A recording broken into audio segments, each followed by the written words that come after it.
இல்லையா?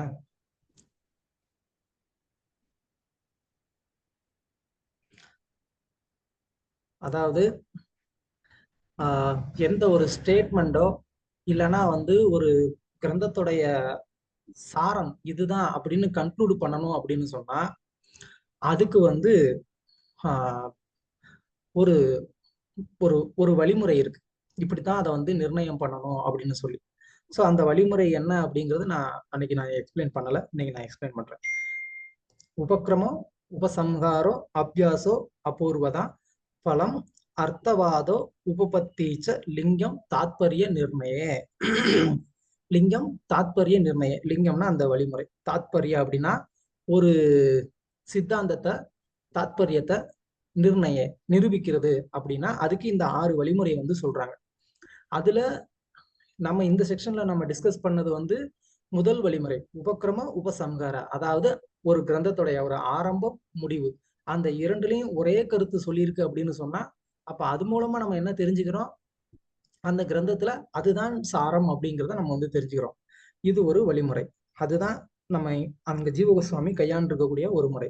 அதை தவிர்த்து மற்றது என்ன இருக்குங்கிறத சிம்பிளா சொல்றேன்.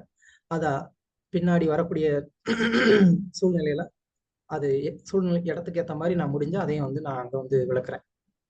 ரெண்டாவது வழிமுறை வந்து அபியாசம். அபியாசம் அப்படின்னு சொன்னா ஒரே கருத்து அந்த கிரந்தத்துல அடிக்கடி வந்து சொல்லப்பட்டிருக்கு அப்படின்னு சொன்னா அதுக்கு பேரு அபியாசம் அப்படின்னு சொல்லி பேரு.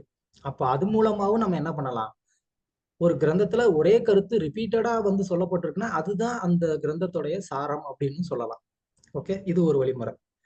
மூணாவது வந்து அபூர்வதா. அபூர்வதா அப்படின்னு சொன்னா ஆஹ் அந்த கிரந்தத்தினுடைய ஒரு முக்கியமான கருத்து, அந்த முக்கியமான கருத்தை ஒரு புது விதத்துல வந்து விளக்குறது. இதுக்கு முன்னாடி யாரும் அந்த மாதிரி விளக்காம ஒரு புது முறையா வந்து விளக்குறதுக்கு பேர் அபூர்வதா. அபூர்வதம்னா அபூர்வமானதுன்னு நம்ம சொல்லுவோம் இல்லையா? அபூர்வமானதுன்னா ரொம்ப ரேரானது இல்லையா? சோ அது மாதிரியான ஒரு முறையில வந்து விளக்குறது. இது மூணாவது வழிமுறை. நாலாவது வந்து பலம். அதாவது அந்த கிரந்தத்தை படிக்கிறதன் மூலமா கிடைக்கக்கூடிய பலன். அந்த பலனின் மூலமாவும் நம்ம வந்து என்ன தெரிஞ்சுக்கலாம், அந்த கிரந்தத்துடைய சாரம் இதுதாங்கிறதும் தெரிஞ்சுக்கலாம்.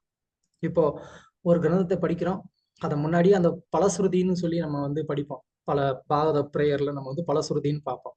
அப்ப அதை படிக்கிறதோடைய அந்த பலன் என்னங்கிறத வச்சு அந்த பாகவத பிரேயர், அந்த பிரேயருடைய ஒரு ஆஹ் நோக்கம் என்னங்கிறது நமக்கு புரிஞ்சுக்கிறோம். அது மாதிரி ஒரு கிரந்தத்தை வந்து ஆரம்பிக்கும் போதே நீ இதை படிச்சா உனக்கு கைவல்யம் கிடைக்கும் அப்படின்னு சொன்னாங்கன்னா அப்ப என்ன அர்த்தம்? அப்ப அந்த கிரந்தத்துடைய சாரமே கைவல்யம் தான் அப்படிங்கறத புரிஞ்சுக்கலாம். கைவல்யம்னா அத்வைதம், அதாவது பிரம்மம் அப்படின்னு தெரிஞ்சுக்கலாம். அஞ்சாவது வந்து அர்த்தவாதம்.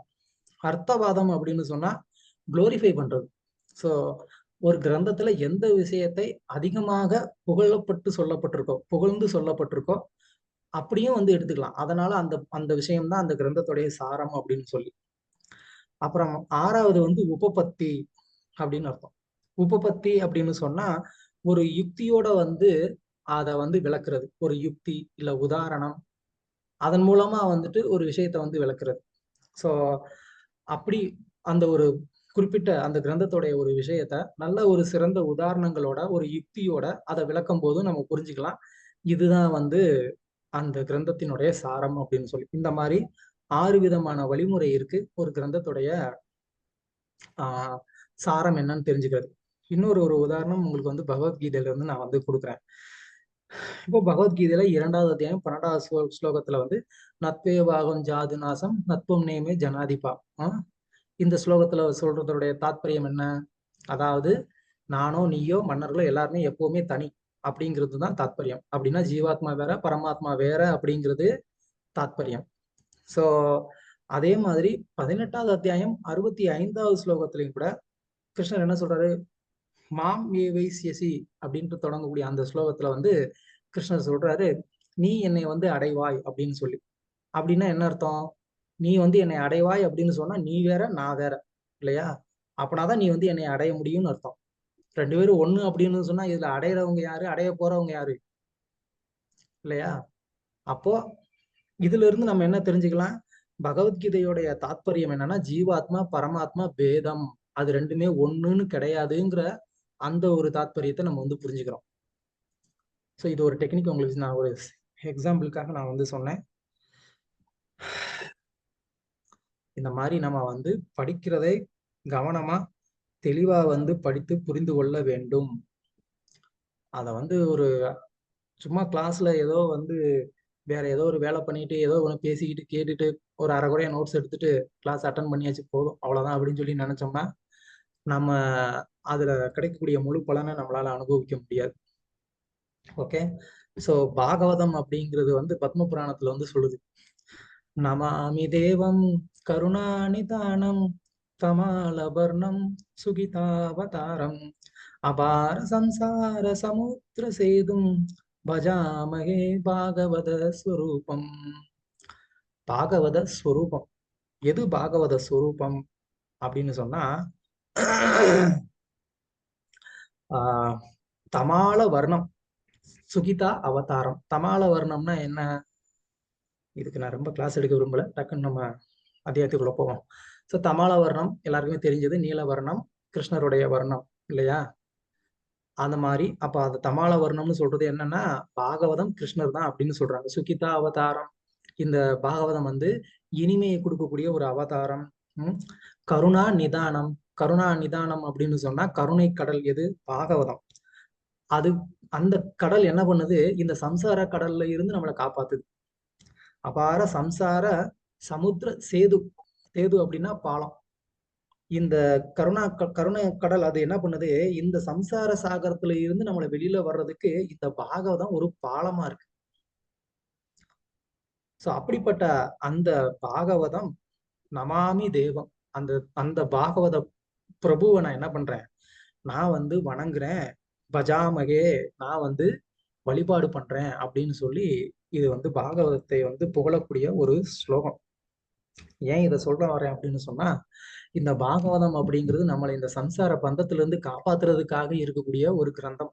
நம்ம அதுல வந்து இவ்வளவு அக்கறை காமிச்சோம்னு வச்சுக்கோங்களேன், அப்பனா இதுக்கு மேல எதுவும் சொல்ல வேண்டாம்னு நினைக்கிறேன்.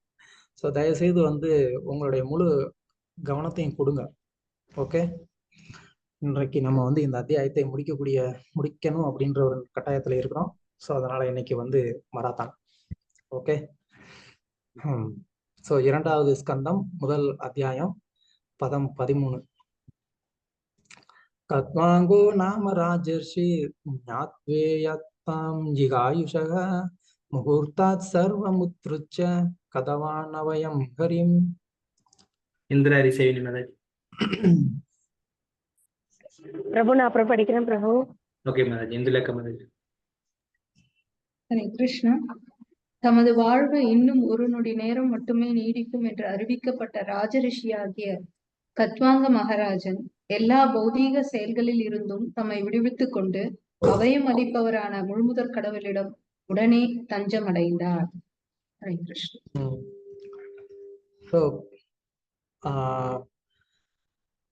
பரிசித் மகாராஜர் கேட்ட கேள்வி, இறக்கும் தருவாயில இருக்கக்கூடிய மனிதன் என்ன செய்யணும் அப்படின்னு சொல்லி அதுக்கான பதில் தான் வந்து சுகதேவர் கொடுத்துட்டு வர்றாரு.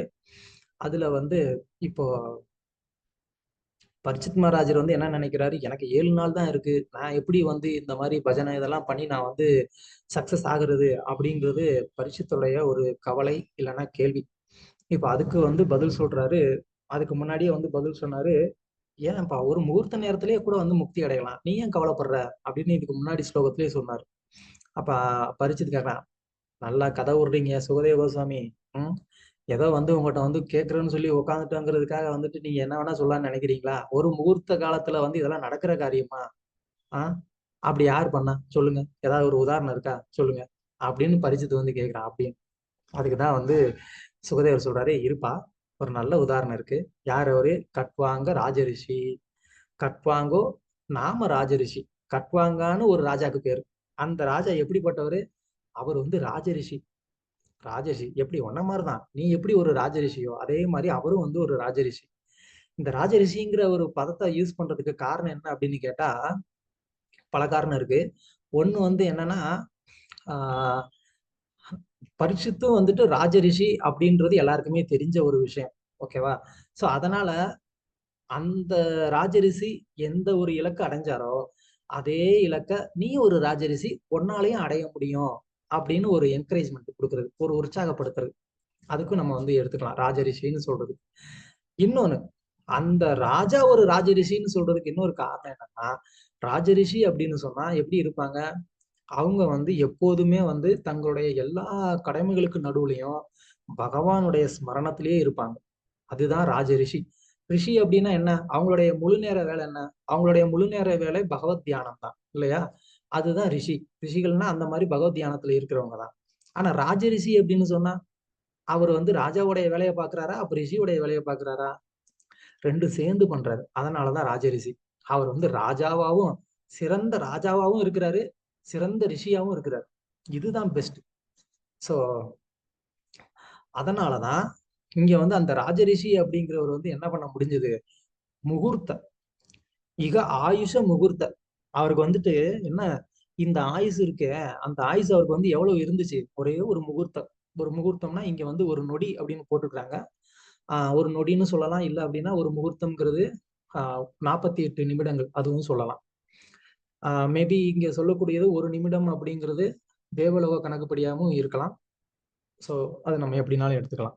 ஸோ அவருக்கு வந்து ஒரே ஒரு முகூர்த்த காலம் தான் இருந்தது. அந்த ஒரு முகூர்த்த காலத்துல வந்து என்ன பண்ணாரு, அவர் வந்து அபயம் ஹரீம், அவர் வந்து பகவான் ஹரிகிட்ட இம்மீடியட்டா வந்து என்ன பண்ணாரு, சரண்டர் பண்ணி அவர் வந்து பகவானை அடைஞ்சாரு அப்படின்னு வந்து இங்க வந்து சுகதேவ கோஸ்வாமி வந்து சொல்றாரு.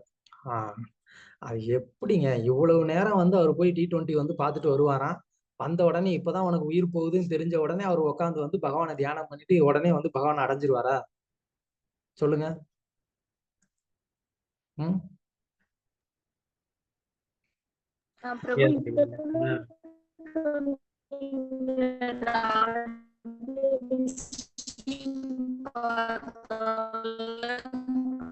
நீங்க பேசுறீங்களா இல்லைன்னா ராஜாவாவும் இருந்து பிரபு, அதனாலதான் இப்போ கடைசி நிமிஷத்துல நீங்க பேசுறீங்களா இல்லைன்னா எதுவும் மியூசிக் போடுறீங்களான்னு தெரிய மாட்டேங்குது.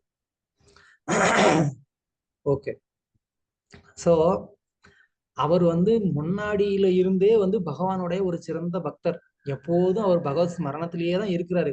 அவர் வந்து வில்ல எடுத்து அம்பு வந்து போட்டா கூட அப்பவும் அவர் பகவத் ஸ்மரணத்திலேயே தான் இருந்தார். அதனாலதான் அவரால் என்ன பண்ண முடிஞ்சது, அதை முடிச்சுட்டு வந்தா இமிடியேட்டாவும் அவரால் வந்து அதே ஸ்மரணத்தை கண்டினியூ பண்ண முடிஞ்சது. இப்போ உதாரணத்துக்கு நம்ம வந்து வீட்டுல வந்து சண்டை போட்டோம். யாரு, அம்மா அப்பா, ஏதோ ஒரு சண்டை, நமக்கு மனைவி கூடயோ அம்மா அப்பா கூடயோ குழந்தை ஏதோ ஒரு சண்டை நடந்துருச்சு.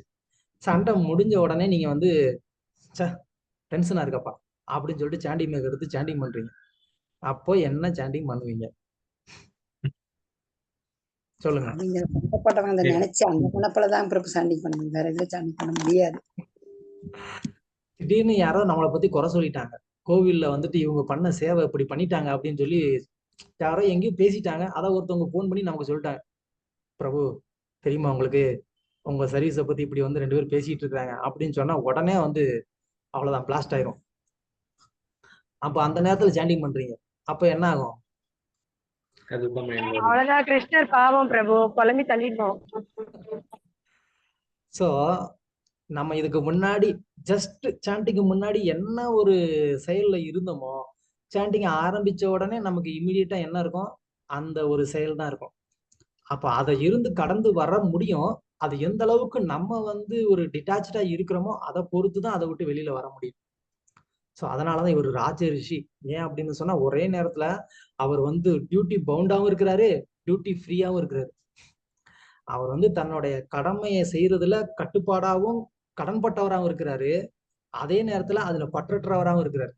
அதனாலதான் ராஜரிஷி. சோ அதனால அந்த செயலை முடிச்ச உடனே இமீடியட்டா அந்த அந்த செயல் வந்து அவருக்கு வந்து எப்படி இருக்கு, அது அந்த செயல் அவருக்கு மேல போட்டுருக்க ஒரு சட்டம் மாதிரி இருக்கு, அது டக்குன்னு வந்து அவர் கல்ச்சரான முடிஞ்சு போச்சு. அது மாதிரி நம்ம வந்து என்ன பண்ணணும் இருக்கணும்னு வந்து இங்க சுகதேவ கோஸ்வாமி சொல்றாரு. அப்புறம் இங்க வந்து அபயம் ஹரீம் அப்படின்னு சொல்றதுல வந்து அதோடைய அர்த்தம் என்ன அப்படின்னா, இவர் வந்து யாருகிட்ட சரணடைஞ்சிருக்கிறாரு, பகவானு கிட்ட சரணடைஞ்சிருக்கிறாரு. அது என்ன பகவான் கிட்ட சரணடைஞ்சிருக்கிறாருன்னு சொல்றதுல இப்ப என்ன பிரபு அப்படின்னு சொல்லி நம்ம நினைக்கலாம். 5வது பதத்துல வந்து நம்ம என்ன பார்த்தோம், தஸ்மாத் பாரத சர்வாத்மா பகவான் ஈஸ்வர ஹரி அப்படின்னு சொல்லி பார்த்தோம். அவங்க நம்ம 3 நிலைகள்ல பகவானை பத்தி சொல்லியிருக்கிறத நம்ம வந்து பார்த்தோம். அப்போ இவர் வந்து எதை நினைச்சு வந்து தியானம் பண்ணாரு, அது இம்பார்ட்டண்டா இல்லையா? இவர் வந்து ஒரு முகூர்த்த காலத்துல தெரிஞ்சிச்சு, அவர் வந்து நினைச்சாரு, முக்தி அடைஞ்சாரு. கரெக்ட். ஆனா யார நினைச்சாரு? பகவானை நினைச்சாரா, சர்வாத்மாவை நினைச்சாரா, ஈஸ்வரரை நினைச்சாரா, யார நினைச்சாரு? அது பகவான் ஹரி. அதுதான் அவர் வந்து பகவான் அம்சத்தை வந்து நினைச்சாரு. அதுதான் ரொம்ப ரொம்ப முக்கியமானது. சோ அதனால அவர் வந்து ஒரு சிறந்த பக்தராகவும் இருந்திருக்கிறாரு, அதே நேரத்துல ராஜாவும் இருந்திருக்கிறாரு, எப்போதும் பகவானுடைய ஸ்மரணத்துல இருந்திருக்கிறாரு. அதனால ஈஸியா அவர் விடுதலை அடைஞ்சார். அதுதான் நம்ம இங்க புரிஞ்சுக்க வேண்டியது. ஓகே. பொருளுரையில பிரபுபாதரும் அதே தான் சொல்றாரு. பாருங்க, கத்வாங்க மகாராஜா இங்கு ராஜரிஷி என்று குறிப்பிடப்படுகிறார். ஏனெனில் அரசாங்க கடமைகளில் அவர் ஈடுபட்டு இருந்தாலும் அவ்வாழ்வின் முக்கிய கடமையை அவர் மறந்து விடவில்லை. யுதிஷ்டிர மகாராஜன் மற்றும் பரிஜித் மகாராஜனை போன்ற மற்ற ராஜ ரிஷிகளின் விஷயத்திலும் இதுவே உண்மையாகும். ஓகே. பிரபுபாதரும் பொருளுரை சொல்றாரு, பரிஜித் வந்து ஒரு ராஜ ரிஷி அப்படின்னு சொல்லி. ஸோ நான் அதான் சொன்னேன், இங்க ராஜ ரிஷின்னு மென்ஷன் பண்றதோட நோக்கம். ஓகே. பதம் 14. तवापि ये दर्हि गौरव्य सप्ताहं जीवितावधि उपकल्पय तत्सर्वं तावत् यत् सम्प्रायिकं. கிருஷ்ண பிரேமநந்தினி மாதாஜி, வீடியோ ஆஃப் பண்ணிட்டு படிங்க மாதாஜி. யாருக்கெல்லாம் கொஞ்சம் நெட்வொர்க் ப்ராப்ளம் இருக்கோ அவங்க வந்து வீடியோ ஆஃப் பண்ணிட்டு படிங்க, இல்லைன்னா பேசுறது கேட்காது. ஓகே. கிருஷ்ண கோபகுமார் பிரபு, நீங்க படிக்கிறீங்களா? ஹரே கிருஷ்ணா பிரபு. படிங்க. பரீட்சித் மகாராஜனே, இப்பொழுது உமது ஆயுள் இன்னும் 7 நாட்கள் மட்டுமே நீடிக்கும். எனவே இக்காலத்தில் உமது அடுத்த பிறவியின் சிறந்த நன்மைக்கு தேவையான எல்லா கடமைகளையும் உம்மால் நிறைவேற்றிக் கொள்ள முடியும்.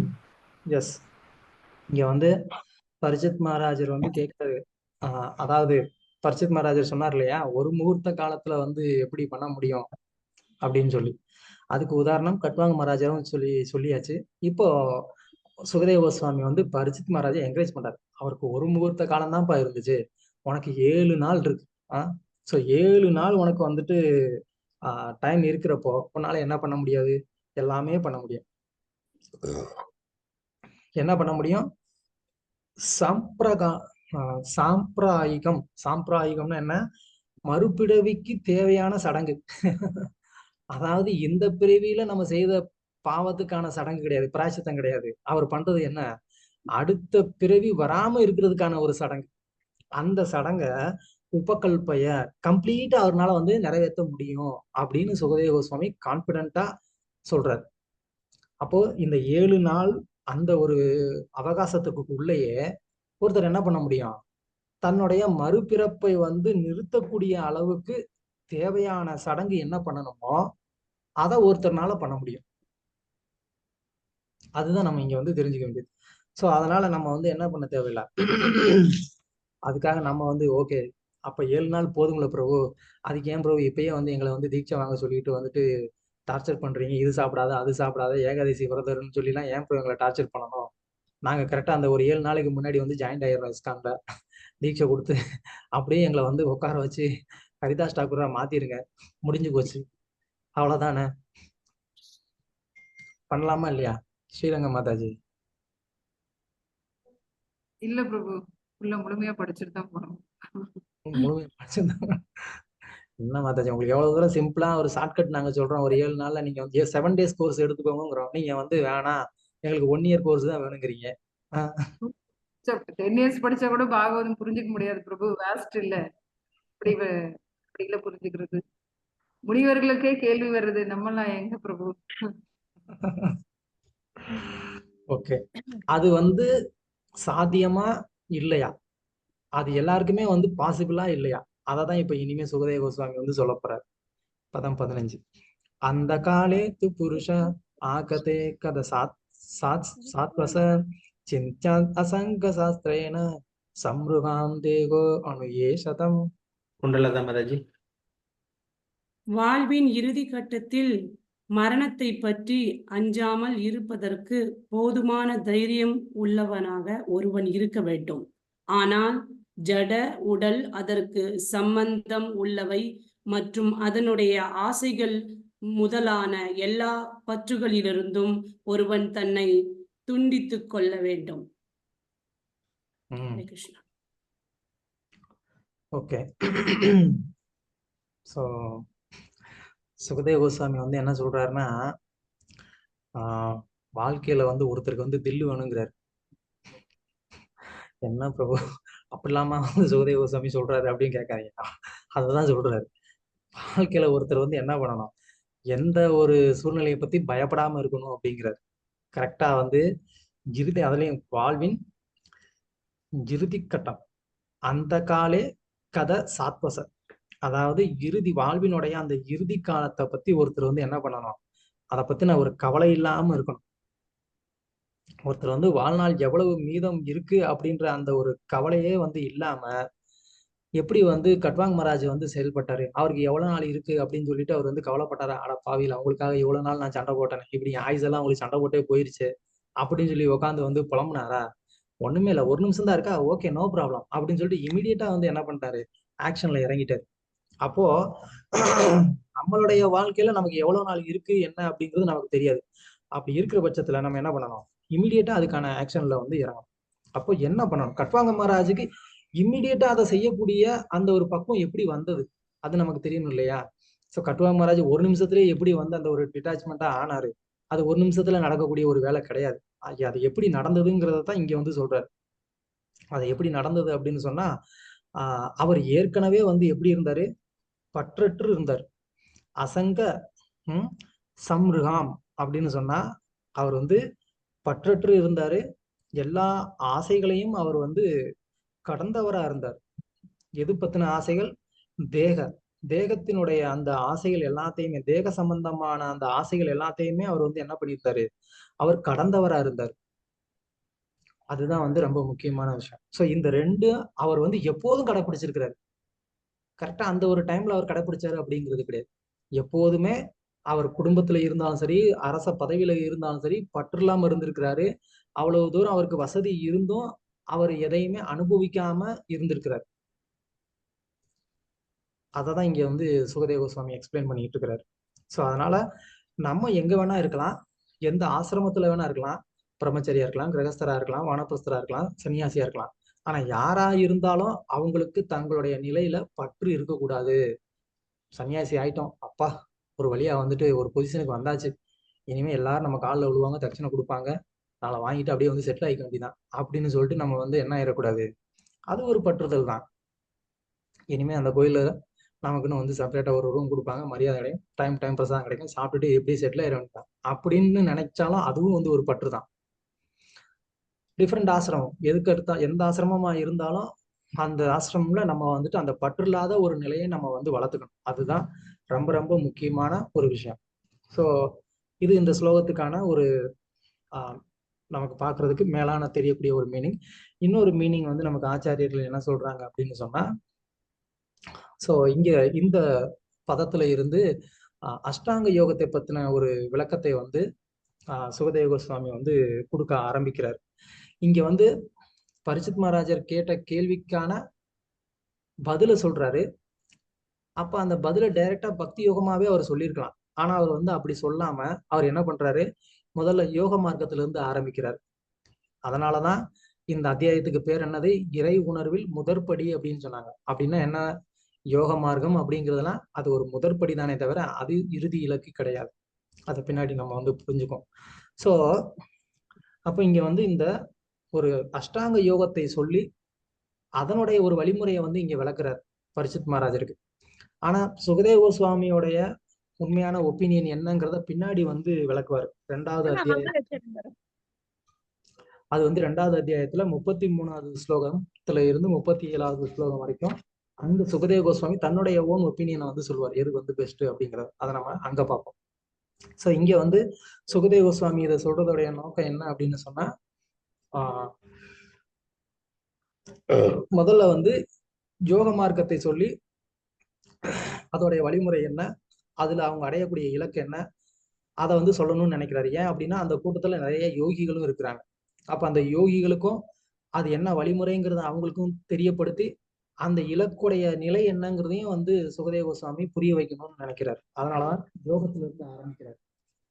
உள்ளுரையில பின்பக்கம் பாத்தீங்க அப்படின்னு சொன்னா பிரபுபாதர் சொல்றாரு, ஒருவன் குடும்ப பற்றின் எல்லா ஆசைகளையும் துறந்துவிட வேண்டும் என்று இங்கு குறிப்பிடப்பட்டுள்ளது.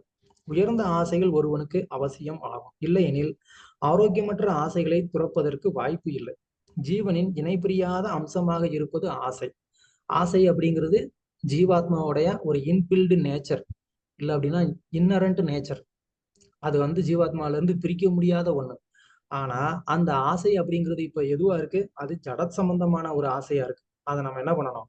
அதை கிருஷ்ணர் பக்கமா நம்ம திருப்பணும் அப்படின்னு சொன்னா, முக்தி அடைந்து ஸ்ரீ கிருஷ்ணரிடம் திரும்பி செல்ல உதவும் விருப்பங்களை ஒருவன் விருத்தி செய்து கொள்ள வேண்டும். அதை பிரபுபாதர் வந்து சொல்றாரு. ஓகே, பதம் 16. கிருஹாத் பிராவிருஜிதோ தீரா புண்ணிய தீர்த்த ஜலாப்ளுத சுசௌ விவிக்த ஆசீனோ விதிவத் கல்பதாசனே மாதவேந்திர கர்ணா பிரபு. ஹரே கிருஷ்ண பிரபு. ஒருவன் இல்லத்திலிருந்து வெளியேறி புலனடக்கத்தை பயில வேண்டும். அவன் புனித தீர்த்தத்தில் தினமும் நீராடி சரிவர தூய்மைப்படுத்தப்பட்ட தனிமையான ஓரிடத்தில் அமர வேண்டும். ஹரே ஓகே, ஸோ முந்தின ஸ்லோகத்துல வந்து பற்றற்று இருக்கணும்னு சொன்னாரு, புலனின்மங்களை கட்டுப்படுத்தணும்னு சொன்னாரு. இப்போ அதை எப்படி பண்ண முடியும், அதுக்கான வழிமுறை என்ன அப்படிங்கிற ப்ராசஸ இந்த ஸ்லோகத்துல இருந்து சொல்ல ஆரம்பிக்கிறாரு. ஓகே, ஸோ முதல்ல என்ன பண்ணணும்? கிரகாத் பிரவிருஜிதோ அப்படின்னா ஒருத்தர் முதல்ல பண்ண வேண்டிய காரியம் என்ன? வீட்டை விட்டு வெளியில வரணும். ஓகே, வீட்டை விட்டு வெளியில வந்துட்டு என்ன பண்ணணும்? தீர தீர அப்படின்னு சொன்னா புலன்களை அடக்கணும். அதுதான் முதல் படி. தீர அப்படின்னு சொன்னா நான் பெரிய தீரன் ஆயிட்டேன் அப்படின்னு வந்து ஏதோ முக்தி அடைஞ்சிட்டேன்னு நினைச்சுக்க கூடாது. தீரன் அப்படின்னு சொன்னா அது முதல் நிலை, அது புலனடக்கம், அவ்வளவுதான். அதுக்கப்புறம் இன்னும் போக வேண்டிய தூரம் நிறைய இருக்கு. ஸோ தீரன் அப்படிங்கிறது வந்து ஒரு ஃபர்ஸ்ட் ஸ்டெப்புங்கிறத வந்து புரிஞ்சுக்கணும். அப்புறம் என்ன பண்ணணும்? புண்ணிய தீர்த்த ஜலாப்ளுத அப்படின்னா புண்ணியமான தீர்த்தங்கள் இருக்கக்கூடிய இடத்துல வந்து என்ன பண்ணணும்? அவர் வந்து ஸ்டே பண்ணி அங்க வந்து என்ன பண்ணணும்? அந்த புண்ணிய தீர்த்தத்துல வந்து குளிச்சு அவர் வந்து தன்னை வெளிப்புறத்தையும் தூய்மைப்படுத்திக்கணும், அகமும் புறமும் தூய்மைப்படுத்துறதுக்கான வழிமுறையை அவர் வந்து கடைபிடிக்கணும். ஓகே, அப்புறம் என்ன பண்ணணும்? விவிக்தே, அவர் வந்து தனிமையான இடத்துல வந்து இருக்கணும். அவர் வந்து புனித ஸ்தலம்னா கண்டிப்பா வந்து நிறைய தீர்த்த யாத்திரைகள் வருவாங்க இல்லையா? ஸோ நிறைய பேர் வருவாங்க. அப்போ நமக்கு நல்லதா போச்சு, நமக்கு நிறைய டிவோட்டிஸ் வர்றாங்க. அப்படியே அவங்ககிட்ட யாசகம் வாங்கி அந்த பணத்தை வச்சுட்டு அப்படியே நம்ம வந்து பக்கத்துல அங்கேயே வந்துட்டு ஒரு வீடு வாடகைக்கு எடுத்துட்டு அங்க வந்து நம்ம நல்லா சுகமா வாழ்ந்துக்கலாம் அப்படின்னு கிடையாது. இவங்க இந்த மாதிரி பயிற்சியில இருக்கிறவங்க யாரும் மக்கள் முன்னாடியே வரக்கூடாது. இவங்க வந்துட்டு தனியா வந்து இருக்கணும். ஏதோ கொரோனா வந்த மாதிரி யாரும் கிட்டேயே வரக்கூடாது. அவங்க கொரோனா வந்தவங்க கிட்ட போவீங்களா? போக மாட்டோம். அது மாதிரி நம்ம வந்து என்ன பண்ணணும்? இந்த யோகி வந்து அப்படி மற்றவங்கள பார்த்து அப்படி வந்து ஒதுங்கி இருக்கணும். தனியா போய் குளிச்சுட்டு அப்படியே யார் கண்ணிலையும் படாம வந்துடணும். அப்புறம் என்ன பண்ணணும்? ஆசின விதிவத், இங்க சொன்ன இந்த எல்லா விஷயத்தையும் அவர் வந்து என்ன பண்ணணும்? அந்த விதிமுறைகளுக்கு ஏற்ற மாதிரி வந்து கடைபிடிச்சு ஆசனே, அவர் வந்து ஒரு நல்ல ஆசனத்துல நிலையா வந்து உட்கார்றதுக்கு தன்னை முதல்ல பயிற்சி செஞ்சுக்கணும். ஸோ இங்க எப்படி அஷ்டாங்க யோகத்தை பத்தி சொல்றாங்க அப்படிங்கிறதுக்கு இதுதான் ஆரம்பம். இந்த ஸ்லோகத்துல இருந்து நீங்க பார்க்கலாம். ஆசனே, கல்பித ஆசனே, அதாவது இந்த ஆசனத்துல அமர்ந்து எப்படி அவர் தன்னுடைய புலன்களை கட்டுப்படுத்துறது, அதுதான் ஃபர்ஸ்ட் ஸ்டெப். ஓகே, அதுதான் இங்க வந்து சொல்லியிருக்கிறாங்க. இன்னும் அடுத்தடுத்து ஒரு ஒரு ஸ்டெப்பா வந்து சொல்லுவாங்க. ஓகே, பின்னாடி பொருளுரையில பாருங்க, பிரபுபாதர் வந்து சொல்றாரு, 50 வயதுக்கு பின் ஜடவாழ்வின் விலங்கு, விலங்குன்னா லாக், அனிமல்னு நினைச்சுக்காதீங்க, அது வேற. ஜடவாழ்வின் விலங்கு என்று கருதப்படும் குடும்ப பற்றுகளிலிருந்து விடுபட்டு வாழ்வின் ஆன்மீக சீர்திருத்தத்தை மேற்கொள்ள வேண்டும் என்பதற்காக புத்திசாலிகள் தங்கள் வாழ்வின் இறுதி கட்டத்தில் அத்தகைய இடங்களுக்கு செல்ல வேண்டும். ஜடப்பற்றை களைவதற்காகவாவது இல்லற வாழ்வை ஒருவன் துறக்க வேண்டும் என்று அறிவுறுத்தப்படுகிறான். ஏனெனில் இறக்கும் வரை இல்லற வாழ்வோடு ஒட்டி கொண்டு இருப்பவன் ஜடப்பற்றுகளை களைய முடியாது. மேலும் உலகாயத வாழ்வில் ஒருவன் பற்று கொண்டுள்ளவரை ஆன்மீக விடுதலையை அவனால் புரிந்து கொள்ள முடியாது. ஓகே, லாஸ்ட் பேரால பாருங்க. தனது வாழ்வை கட்டுப்படுத்தி கொள்ளும் ஆவலுள்ள ஒருவனுக்கு உடல் உறவு தற்கொலைக்கு சமமானதாகவோ அல்லது அதைவிட மோசமானதாகவோ கருதப்படுகிறது. குறிப்பாக உடலுறவு வாழ்விலிருந்து பிரிந்து வாழ்வதை குறிக்கிறது. இதற்குரிய முறையை பின்வருமாறு கொடுக்கப்பட்டுள்ளது. ஒருவன் வைக்கோல், மான்தோல் மற்றும் கம்பளம் ஆகியவற்றிலான ஒரு ஆசனத்தை தகுந்தபடி புனிதப்படுத்தி அதன் மீது அமர்ந்து மேலே உத்தரவு இடப்பட்டுள்ளவாறு பகவானின் புனித நாமத்தை குற்றமில்லாமல் ஜபிக்க வேண்டும். நம்ம நாம ஜபத்துக்குரிய அபராதத்தை ஏற்கனவே பார்த்துட்டோம். அதுதான் பிரபுபாதரிங்க நான் ஏற்கனவே சொல்லியிருக்கேன் அப்படிங்கிறார். ஓகே, மனதை பௌதிக ஈடுபாட்டிலிருந்து பலவந்தமாக பிரித்து அதை பலவந்தமா பிரிக்கணும். நமக்கு பல பேர் என்ன சொல்லுவாங்க, அப்படி மனசு அது போற போக்குல போட்டுங்க, அப்படியே போயிட்டே அது அப்படியே வந்துடும் அப்படிம்பாங்க. அது நடக்காது. மனசை என்ன பண்ணணும், பலவந்தமா அந்த ஜடப்பற்றுதல இருந்து புலனின்பத்துல இருந்து இழுக்கணும். இல்லை அப்படின்னா அது நடக்காது. ரொம்ப முக்கியமான பாயிண்ட். ஸோ பலவந்தமாக பிரித்து அதை பகவான் ஸ்ரீ கிருஷ்ணரின் மலர்பாதங்களில் நிலைக்க செய்வதே இம்முறையின் நோக்கமாகும். அப்படின்னா என்ன, நம்ம ஜெபம் பண்ணும்போது பகவானுடைய தாமரை திருவடியை நம்மளுடைய ஹிருதயத்துல நிறுத்துறதுக்கு நம்ம முயற்சி செய்யணும். மந்திரத்தை கேட்கணும், பகவானுடைய தாமரை திருவடியை நம்ம தியானிக்க முயற்சி பண்ணணும். இம்முறை ஒன்றே போதுமானதாகும். ஓகே, பதம் 17. அப்ஜாசேன் மனச சுத்தம் த்ரிவ்ருத் பிரம்மாட்சரம் பரம் மனோஜிதா ஸ்வாசோ பிரம்ம பீஜம் அவிஸ்மரன். மீனாட்சி மாதாஜி. ஹரே கிருஷ்ணா பிரபு.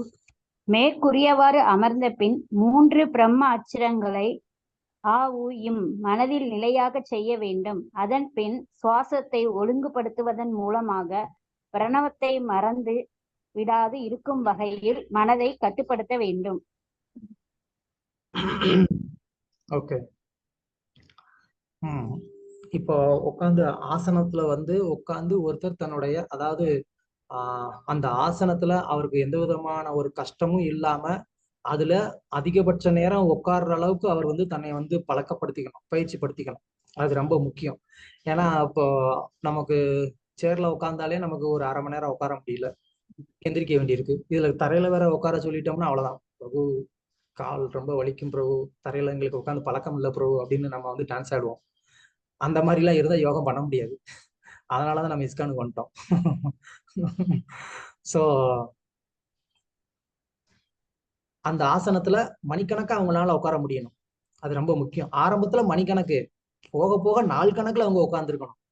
அந்த உட்கார்ந்த நிலையில இருந்து எந்திரிக்க கூடாது. ஸோ அந்த அளவுக்கு ஒருத்தர் ஆசனத்துல முதல்ல என்ன ஆகணும், தன்னுடைய இந்த உடம்ப அவர் தயார்படுத்தணும். அப்புறம் என்ன ஆகணும் அப்படின்னு கேட்டா, மேற்கூறியவர் அமர்ந்த பின் அவர் என்ன பண்றாரு, பிராணாயாமம். ஃபர்ஸ்ட் யம நியம அதை பத்தி அவர் சொல்லல. யம நியமங்கிறது காமன், எல்லாருக்குமே தெரிஞ்சது அப்படிங்கிறதுனால அவர் அந்த ரூல்ஸ் அண்ட் ரெகுலேஷன்ஸ் பத்தி பேசல, டூஸ் அண்ட் டோன்ஸை பத்தி சொல்லல. ஸோ ஆசனம் டைரக்டா, அப்புறமா பிராணாயாமம். இங்க சொல்லக்கூடியது என்ன, பிராணாயாமம். பிராணாயாமத்தோட முக்கியமா என்ன சொல்றாரு, இந்த ஓம்ங்கிற அந்த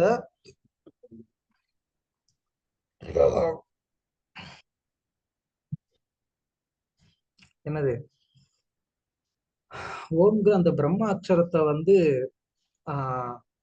உச்சரிக்கணும் அப்படிங்கிறத சொல்றாரு. அந்த ஓம்ங்கிற பிரம்ம அக்ஷரம் அப்படின்னு சொல்லி ஏன் இங்க சொல்றாங்க,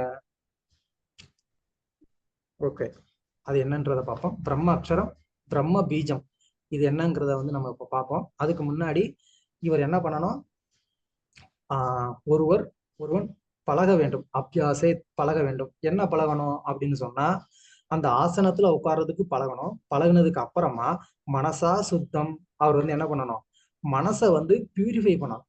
அந்த மனசை அவர் பியூரிஃபை பண்றதுக்கு என்ன பண்றாரு அப்படின்னு கேட்டா, அதுக்குதான் அவர் த்ரிவ்ருத் பிரம்ம அக்ஷரம், இந்த ஓம் அப்படிங்கிற அந்த பிரம்ம அக்ஷரத்தை மனசுல ஜபம் பண்றாரு. ஓம்ங்கிற மந்திரம் சொல்லணும்னு சொல்லியிருக்கு. ஆனா எப்படி சொல்லணும்? வெளிப்புறமா சொல்லக்கூடாது, மனசுக்குள்ள சொல்லணும்.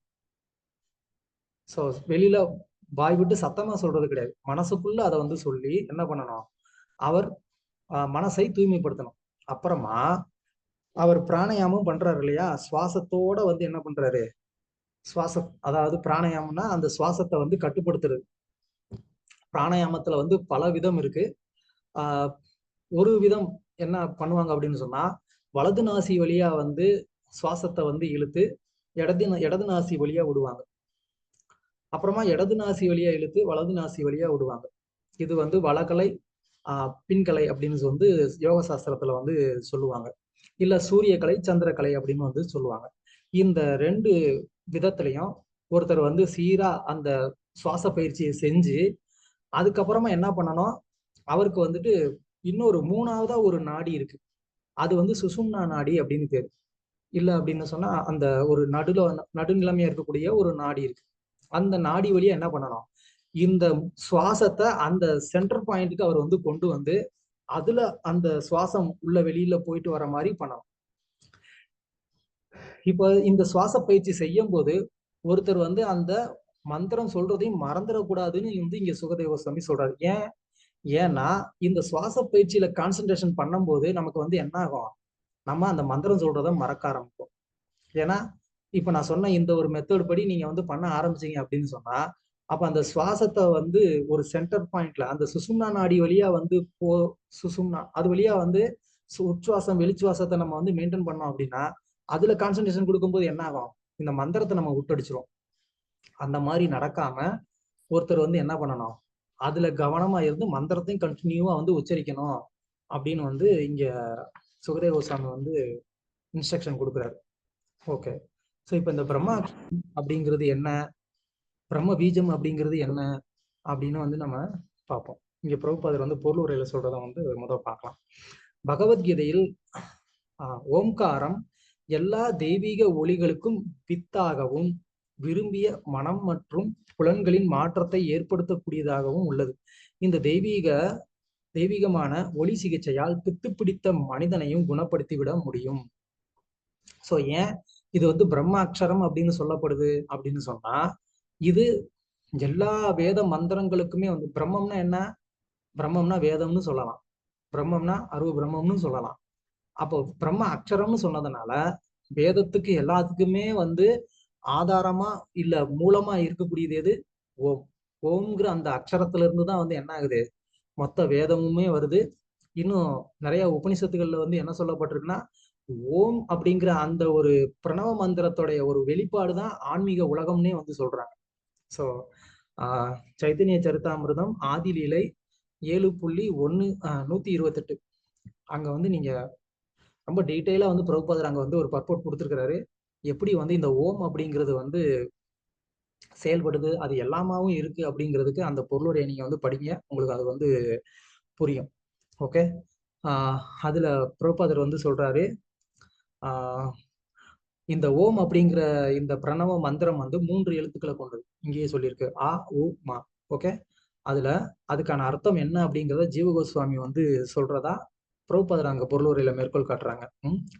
ஆகாரனுச்சதே கிருஷ்ண சர்வலோகைக்க நாயகா, ஊக்காரனுச்சதே ராதா மாகாரோ ஜீவ வாச்சக. ஆகாரனொச்சதே கிருஷ்ணா, ஆகாரம் அப்படின்னு சொன்னா எல்லா அக்ஷரத்துக்கும் பிறப்பிடமா இருக்கக்கூடியது எது, ஆ. அக்ஷரங்களுக்கு பிறப்பிடமா இருக்கக்கூடியது ஆ. சோ அதே மாதிரி கிருஷ்ணர் எல்லாத்துக்குமே பிறப்பிடமா இருக்கிறதுனால அந்த ஆ அப்படிங்கிறது கிருஷ்ணர் தான். அந்த கிருஷ்ணர் யாரு, சர்வ லோகைக்க நாயகா, எல்லா லோகங்கள்ல இருக்கக்கூடிய நாயர்களுக்கெல்லாம் நாயர்களா இருக்கிறது யாரு, கிருஷ்ணர். ஊக்காரன் வச்சதே ராதா, அந்த ஊக்காரம் அப்படிங்கிறது யாரு, அது ராதாராணி. மாகார ஜீவ வாச்சகர், மா அப்படிங்கிறது யாரு, ஜீவாத்மா. சோ இந்த ஆ ஊ மாங்கிறதுக்கு ஜீவகோஸ்வாமி இந்த மாதிரி வந்து ஒரு உதாரணம் வந்து கொடுக்குறாரு. இந்த ஓம் அப்படிங்கிற இந்த பிரணவ மந்திரம் இருக்கே, இதுதான் வந்து மாயாவாதிகளுக்கு முக்கியமான ஒரு மந்திரம். ஏன்னா இந்த ஓம்ங்கிற இந்த பிரணவ மந்திரத்தை வந்து உச்சரித்து அவங்க வந்து அந்த அருவு பிரம்மனை வந்து அடையிறதுங்கிறது அவங்களுடைய ஒரு இலக்கு. ஸோ அதுக்காக அவங்க அந்த ஓமை வந்து பயன்படுத்துவாங்க. பட் ஓம் அப்படிங்கிறது கிருஷ்ணருடைய ஒரு பிரதிநிதி அப்படிங்கிறத நம்ம பார்க்குறோம். பகவத்கீதையிலையும் கிருஷ்ணர் வந்து சொல்றாரு இல்லையா? அதனால கிருஷ்ணருடைய ஒரு ரெப்ரசன்டேட்டிவ் தான் வந்துட்டு ஓம். ஸோ கிருஷ்ணருக்கும் ஓமுக்கும் எந்த வித்தியாசமும் கிடையாது. ஆனாலும் ஓம் அப்படிங்கிறது வந்து என்ன, அது வந்து முழுமையான ஒரு நிலை கிடையாது. அது வந்து ஒரு அக்ஷர பிரம்மம் தானே தவிர்த்து கிருஷ்ணர் டைரக்டா அவரே முழுமுதற் கடவுளா இருக்கிற பட்சத்துல நம்ம என்ன பண்றோம், நம்ம கிருஷ்ணரையே வழிபடுறோம். ஓம்ங்கிற அந்த மந்திரத்தை வந்து பயன்படுத்தாம நம்ம ஏன் கிருஷ்ணரை வழிபடுறோம்? ஏன்னா கிருஷ்ணரே நேரடியா இருக்கிற பட்சத்துல நம்ம ஏன் வந்து அருவமான ஒரு பிரம்மத்தையோ அந்த மந்திரத்தையோ நம்ம வந்து வழிபாடு பண்ணணும் அப்படின்னு பிரபுபாருடைய கருத்து. அது மட்டும் இல்லாம இந்த மாயாவாதிகள் வந்து மகா வாக்கியம் அப்படின்னு வந்து ஒண்ணு சொல்லுவாங்க. அதுல முக்கியமா இந்த ஓம் அப்படிங்கிறது ஒரு மகா வாக்கியம் அப்படின்னு சொல்லுவாங்க. மகா வாக்கியம் அப்படின்னு சொன்னா எந்த ஒரு வாக்கியத்தினால நமக்கு வந்துட்டு பிரம்ம ஞானம் கிடைக்குமோ அதுக்கு பேரு மகா வாக்கியம் அப்படிங்கிறது அத்வைதிகளுடைய ஒரு கருத்து. அதுக்கு உதாரணமா அவங்க சொல்லக்கூடிய சில உபனிஷத்து வாக்கியங்கள் இருக்கு. தத்துவமசி, அப்புறம் வந்து சோகம், அகம் பிரம்மாஸ்மி, இது மாதிரி நிறைய சில வாக்கியங்களை சொல்லி இதெல்லாமே வந்துட்டு மகா வாக்கியம் அப்படின்னு சொல்லுவாங்க. ஏன்னா இந்த வாக்கியங்களை கேட்கறதன் மூலமா ஒருத்தருக்கு பிரம்ம ஞானம் வருது, அதனால இது மகா வாக்கியம் அப்படின்னு சொல்லுவாங்க.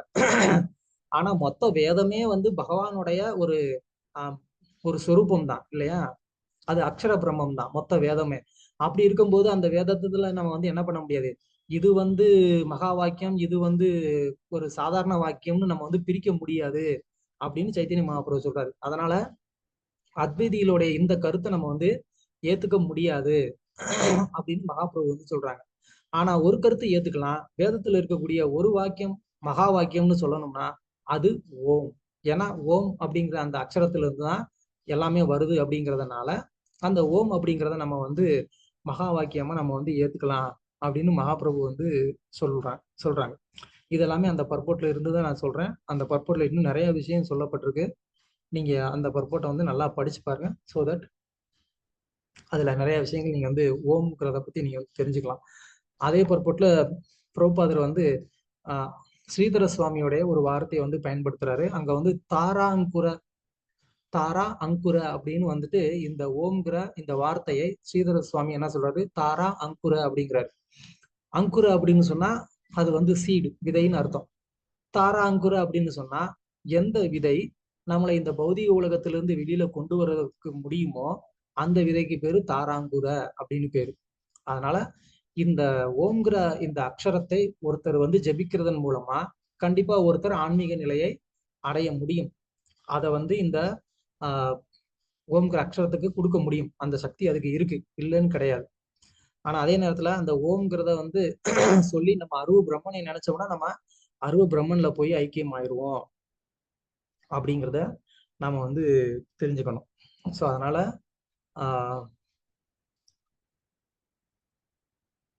ஓம் அப்படிங்கிற அந்த வார்த்தை ரொம்ப ரொம்ப முக்கியமானது தான். அதுல எந்த விதமான ஒரு மாற்றமும் இல்லை. ஸோ இங்க இந்த அஷ்டாங்க யோகிகள் அந்த ஓம்ங்கிற அந்த பிரணவத்தை உச்சரித்து அவங்க வந்து தங்களுடைய மனதை வந்து தூய்மைப்படுத்திக்கிறாங்க. பொருளுரையில கீழே பிரபுபாதர் வந்து சொல்றாரு, ஏற்கனவே நாம் விளக்கி இருப்பதை போல் பகவான் ஸ்ரீ கிருஷ்ணரின் புனித நாமம் அவருக்கு ஒப்பானதாகும். இதை போன்றுதான் ஓம்காரமும்.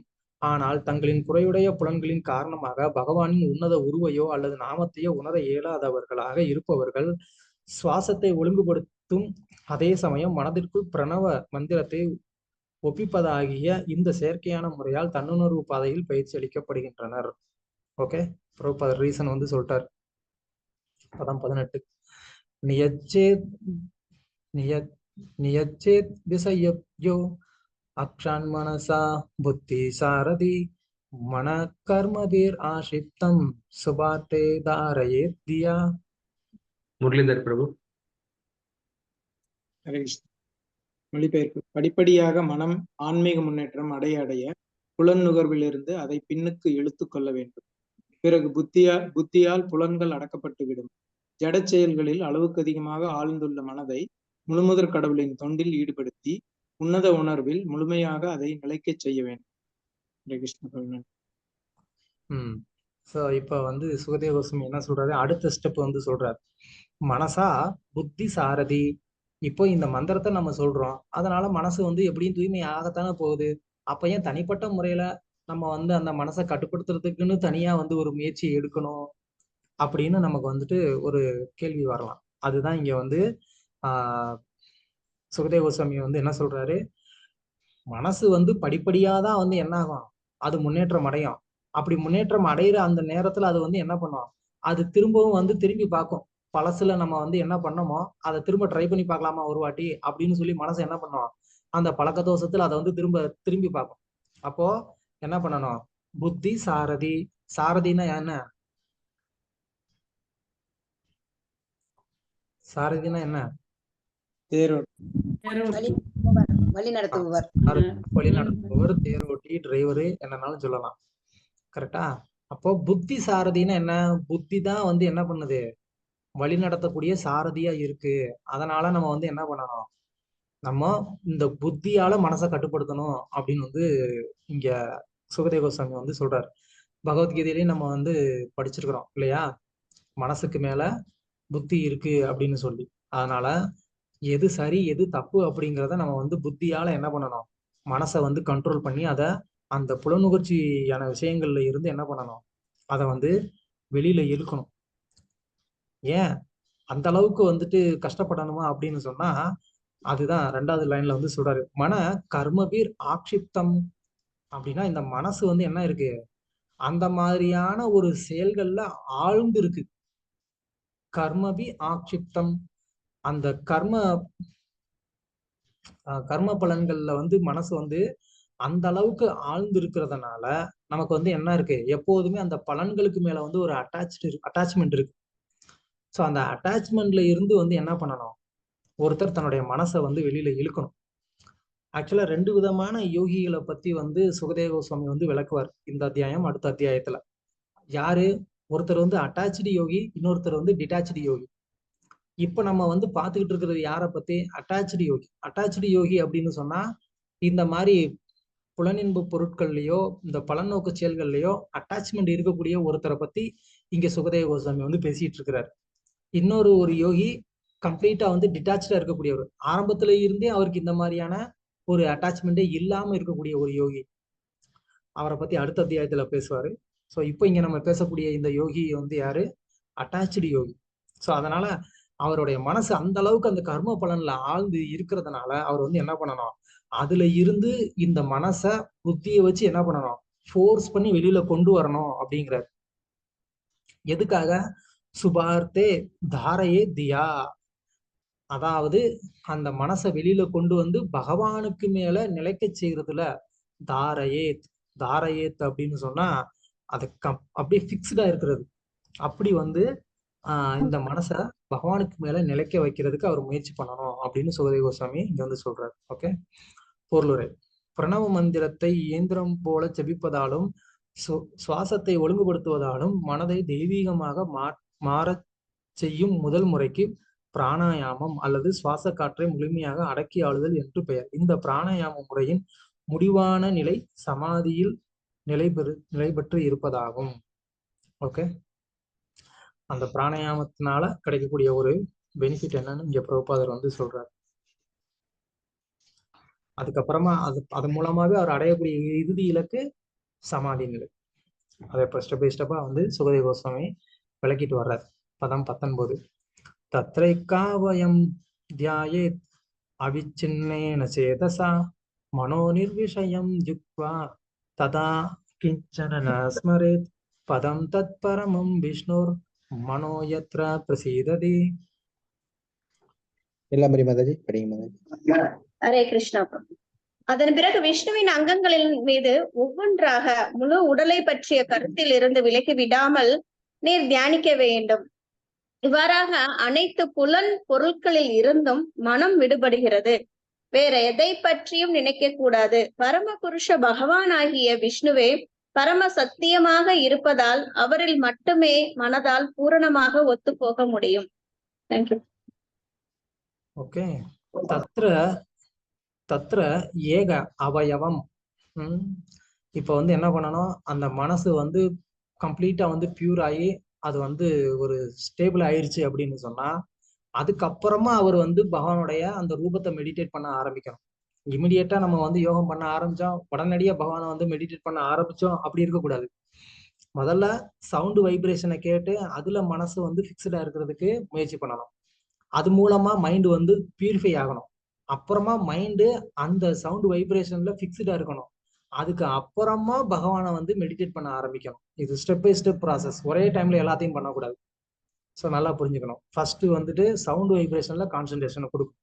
ஸோ இப்போ என்ன பண்ண ஆரம்பிக்கிறாரு, ஏக அவயவம், ஒவ்வொரு அவயமா என்ன பண்ணணும், அவர் வந்து மெடிடேட் பண்ண ஆரம்பிக்கணும். தியாயேத், அதாவது ஒருமுனைப்படுத்தப்பட வேண்டும். அந்த ஒரு அந்த அங்கத்திலையும் என்ன பண்ணணும், சேதசா மன, அவருடைய மனசை வந்து அந்த ஒவ்வொரு அவயத்திலையும் வந்து ஈடுபடுத்தி என்ன பண்ணணும், அந்த மனசு மற்ற நிர்விஷயம் தத, அதாவது பௌதிக வஸ்துக்கள்னால வந்து அது களங்கமடையாம அந்த மனசை வந்து பாத்துக்கணும். அந்த நேரத்திலையும் மனசு களங்கம் அடைகிறதுக்கு வாய்ப்பு இருக்குங்கிறத சொல்றாரு. ஏற்கனவே மனசு பியூர் ஆயிடுச்சுன்னு தானே சொல்றாரு. அந்த சவுண்ட் வைப்ரேஷனை கேட்டு மனசு பியூர் ஆயிடுச்சு, அதுக்கப்புறமா அது பிக்ஸ்டு ஆனதுக்கு அப்புறமா தான் இந்த ஸ்டேஜை வந்து சொல்றாரு. ஆனா அப்பயும் வந்து சொல்றாரு, திரும்பவும் இந்த மனசு வந்து என்ன ஆயிடக்கூடாது, அது வந்து பௌதிக விஷயத்தினால களங்கம் அடைஞ்சிடாம பாத்துக்கணும்னு சொல்றாரு. அப்படின்னா அந்த ஸ்டேஜ்லயும் அது திரும்பவும் கண்டாமினேட் ஆகுறதுக்கு வாய்ப்பு இருக்குங்கிறத நம்ம வந்து புரிஞ்சுக்கணும். ஸோ அப்போ அவிச்சின்னேன அப்படின்னு சொன்னா கம்ப்ளீட்டா அது வந்து ஃபோக்கஸ்டா இருக்கிறதுன்னு அர்த்தம்.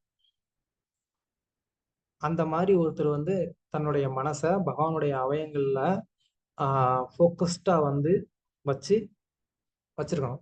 யாரு மேல, பதம் தத் பரமம் விஷ்ணோர். ஸோ டைரக்டா சுகதேவ கோஸ்வாமி சொல்றாரு, விஷ்ணுவை தான் தியானம் பண்ணணும் அப்படிங்கிறாரு. ஸோ விஷ்ணுவோடைய ஒவ்வொரு அங்கமா அவர் வந்து மெடிடேட் பண்ணணும். அதுதான் இங்க வந்து முக்கியமானது.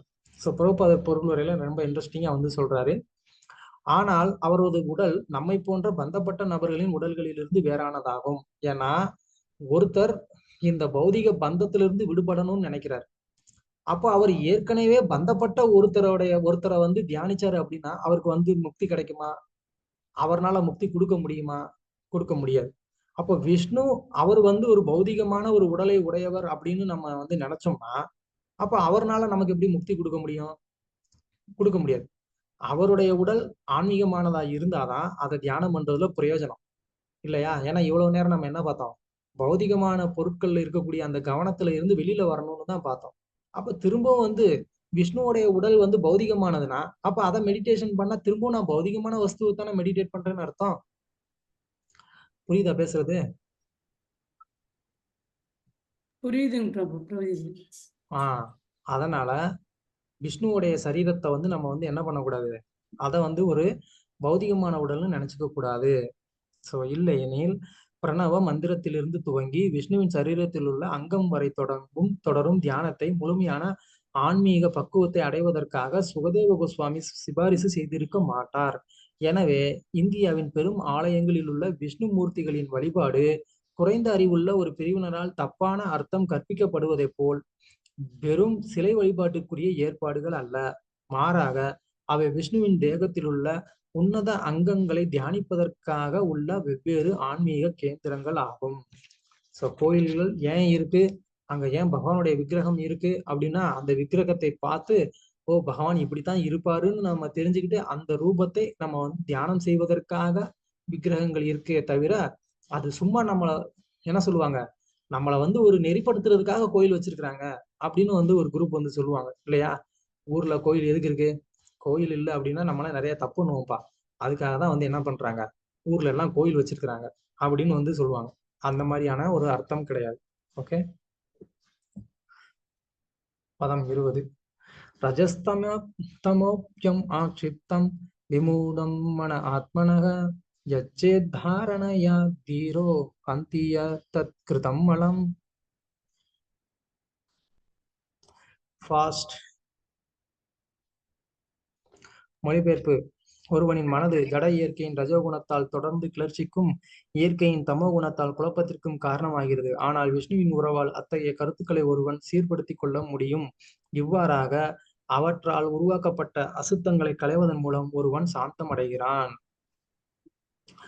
இப்போ பகவானுடைய அந்த ரூபத்தை வந்து தியானம் பண்றதுனால என்ன பெனிஃபிட் அப்படிங்கிறத இங்க வந்து சொல்றாரு. பொதுவா நமக்குள்ள வந்துட்டு 2 ப்ராப்ளம் இருக்கு. என்னது அது? ரஜோகுணம் தமோகுணம் அப்படிங்கிற 2 ப்ராப்ளம் இருக்கு. அந்த 2 ப்ராப்ளம், அது ரஜோகுணம் தமோகுணம்ங்கிறது நமக்கு என்ன ப்ராப்ளம் கொடுக்குது? ஆக்ஷிப்தம் விமூடம். ஆக்ஷிப்தம் அப்படின்னு சொன்னா என்ன? அது வந்து எப்பயுமே வந்து ஒரு அஜிடேட்டா இருக்கிறது.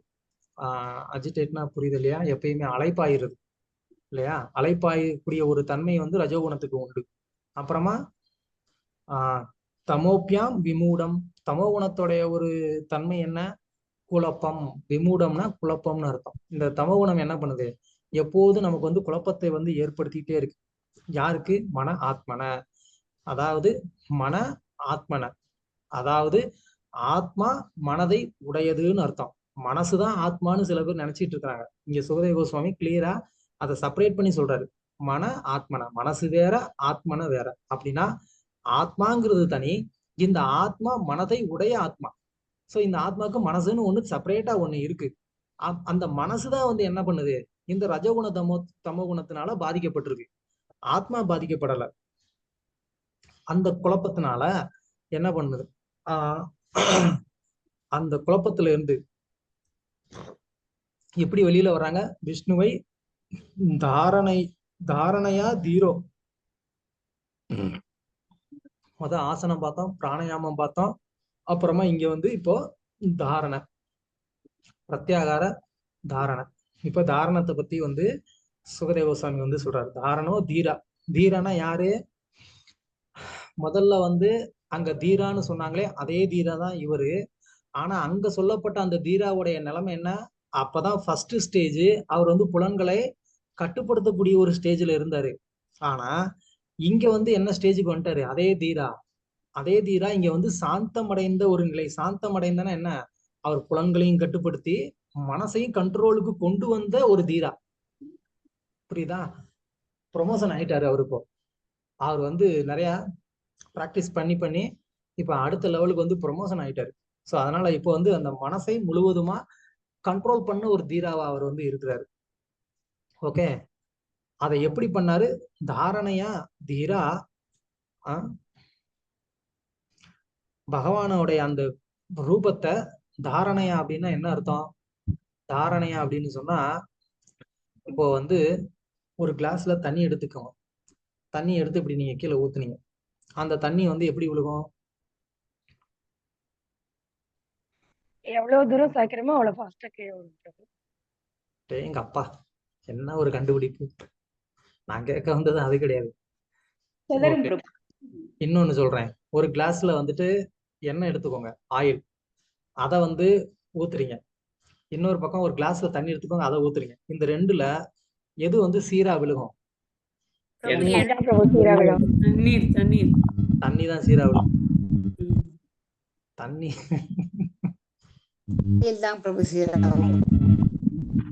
என்னதான் சீரா விழுகும். அதுல இருக்கக்கூடிய அது வந்து ஒரு பிரேக் இல்லாம சீரா விழுகும். அதுக்கு பேரு தான் தார. தார அப்படின்னு சொன்னா ஒரு பிரேக் இல்லாம சீரா விழுகிறதுக்கு பேரு தார. அதெல்லாம் இங்க தாரணையா அப்படின்னு சொன்னா என்ன அர்த்தம்? இந்த மனசுல பகவானை வந்து மெடிடேட் பண்றாங்க. அந்த மெடிடேஷன்ல பிரேக் இருக்காதுன்னு அர்த்தம். இப்ப நம்ம மெடிடேஷனே பிரேக்கான மெடிடேஷன், அது நம்மளுடைய மெடிடேஷன் வேற. ஆனா இந்த யோகியோடைய மெடிடேஷன் எப்படி இருக்கு? தாரணையா அப்படின்னா ஒரு சின்ன பிரேக் கூட இல்லாம கண்டினியூஸா அப்படியே அந்த ஃப்ளோ இருக்கும். எப்படி வந்து ஒரு எண்ணெய் அப்படி கீழே கொட்டினோம்னா அப்படியே அந்த ஃப்ளோ வந்து இருக்குமோ, அது மாதிரி அவருடைய மனசுக்கு வந்து என்ன ஆயிடுச்சு? ரஜோகுண தமோ குணத்துல இருந்து விடுபட்டு கம்ப்ளீட்டா வந்து விஷ்ணுவை வந்து ஒரு தியானிக்கிற மாதிரியான ஒரு நிலைமைக்கு வந்துட்டார். ஓகே, பதம் 21.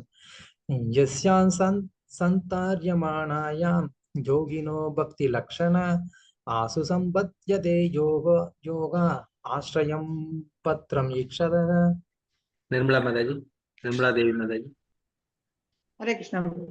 அரசே, நினைவில் கொள்ளும் இம்முறையாலும் மிக சிறப்புடையதான பகவானின் உருவ அம்சத்தின் நிலைத்திருப்பதாலும் பகவானின் நேரமான பாதுகாப்பின் கீழ் மிக விரைவில் ஒருவன் அவரது பக்தி தொண்டை அடைய அடைய முடியும். ஓகே. ஸோ இந்த மாதிரி வந்து ஒருத்தர் வந்து கண்டினியூஸா என்ன பண்றாரு, பகவானை வந்து தியானம் பண்றாரு. அவர் கண்டினியூஸா அந்த மாதிரி தியானம் பண்றதுனால கொஞ்சம் கொஞ்சமா அவர் வந்து என்ன ஆயிடுறாரு, அவர் பக்தி தொண்டுக்கு வந்துடுறாரு அப்படின்னு வந்து இங்க சுகதேவ கோஸ்வாமி சொல்றாரு. அப்படின்னா இங்க யோகினோ பக்தி லட்சண அப்படின்னா இங்க வந்து எந்த பக்தியை வந்து சுகதேவ கோஸ்வாமி வந்து சொல்றாரு?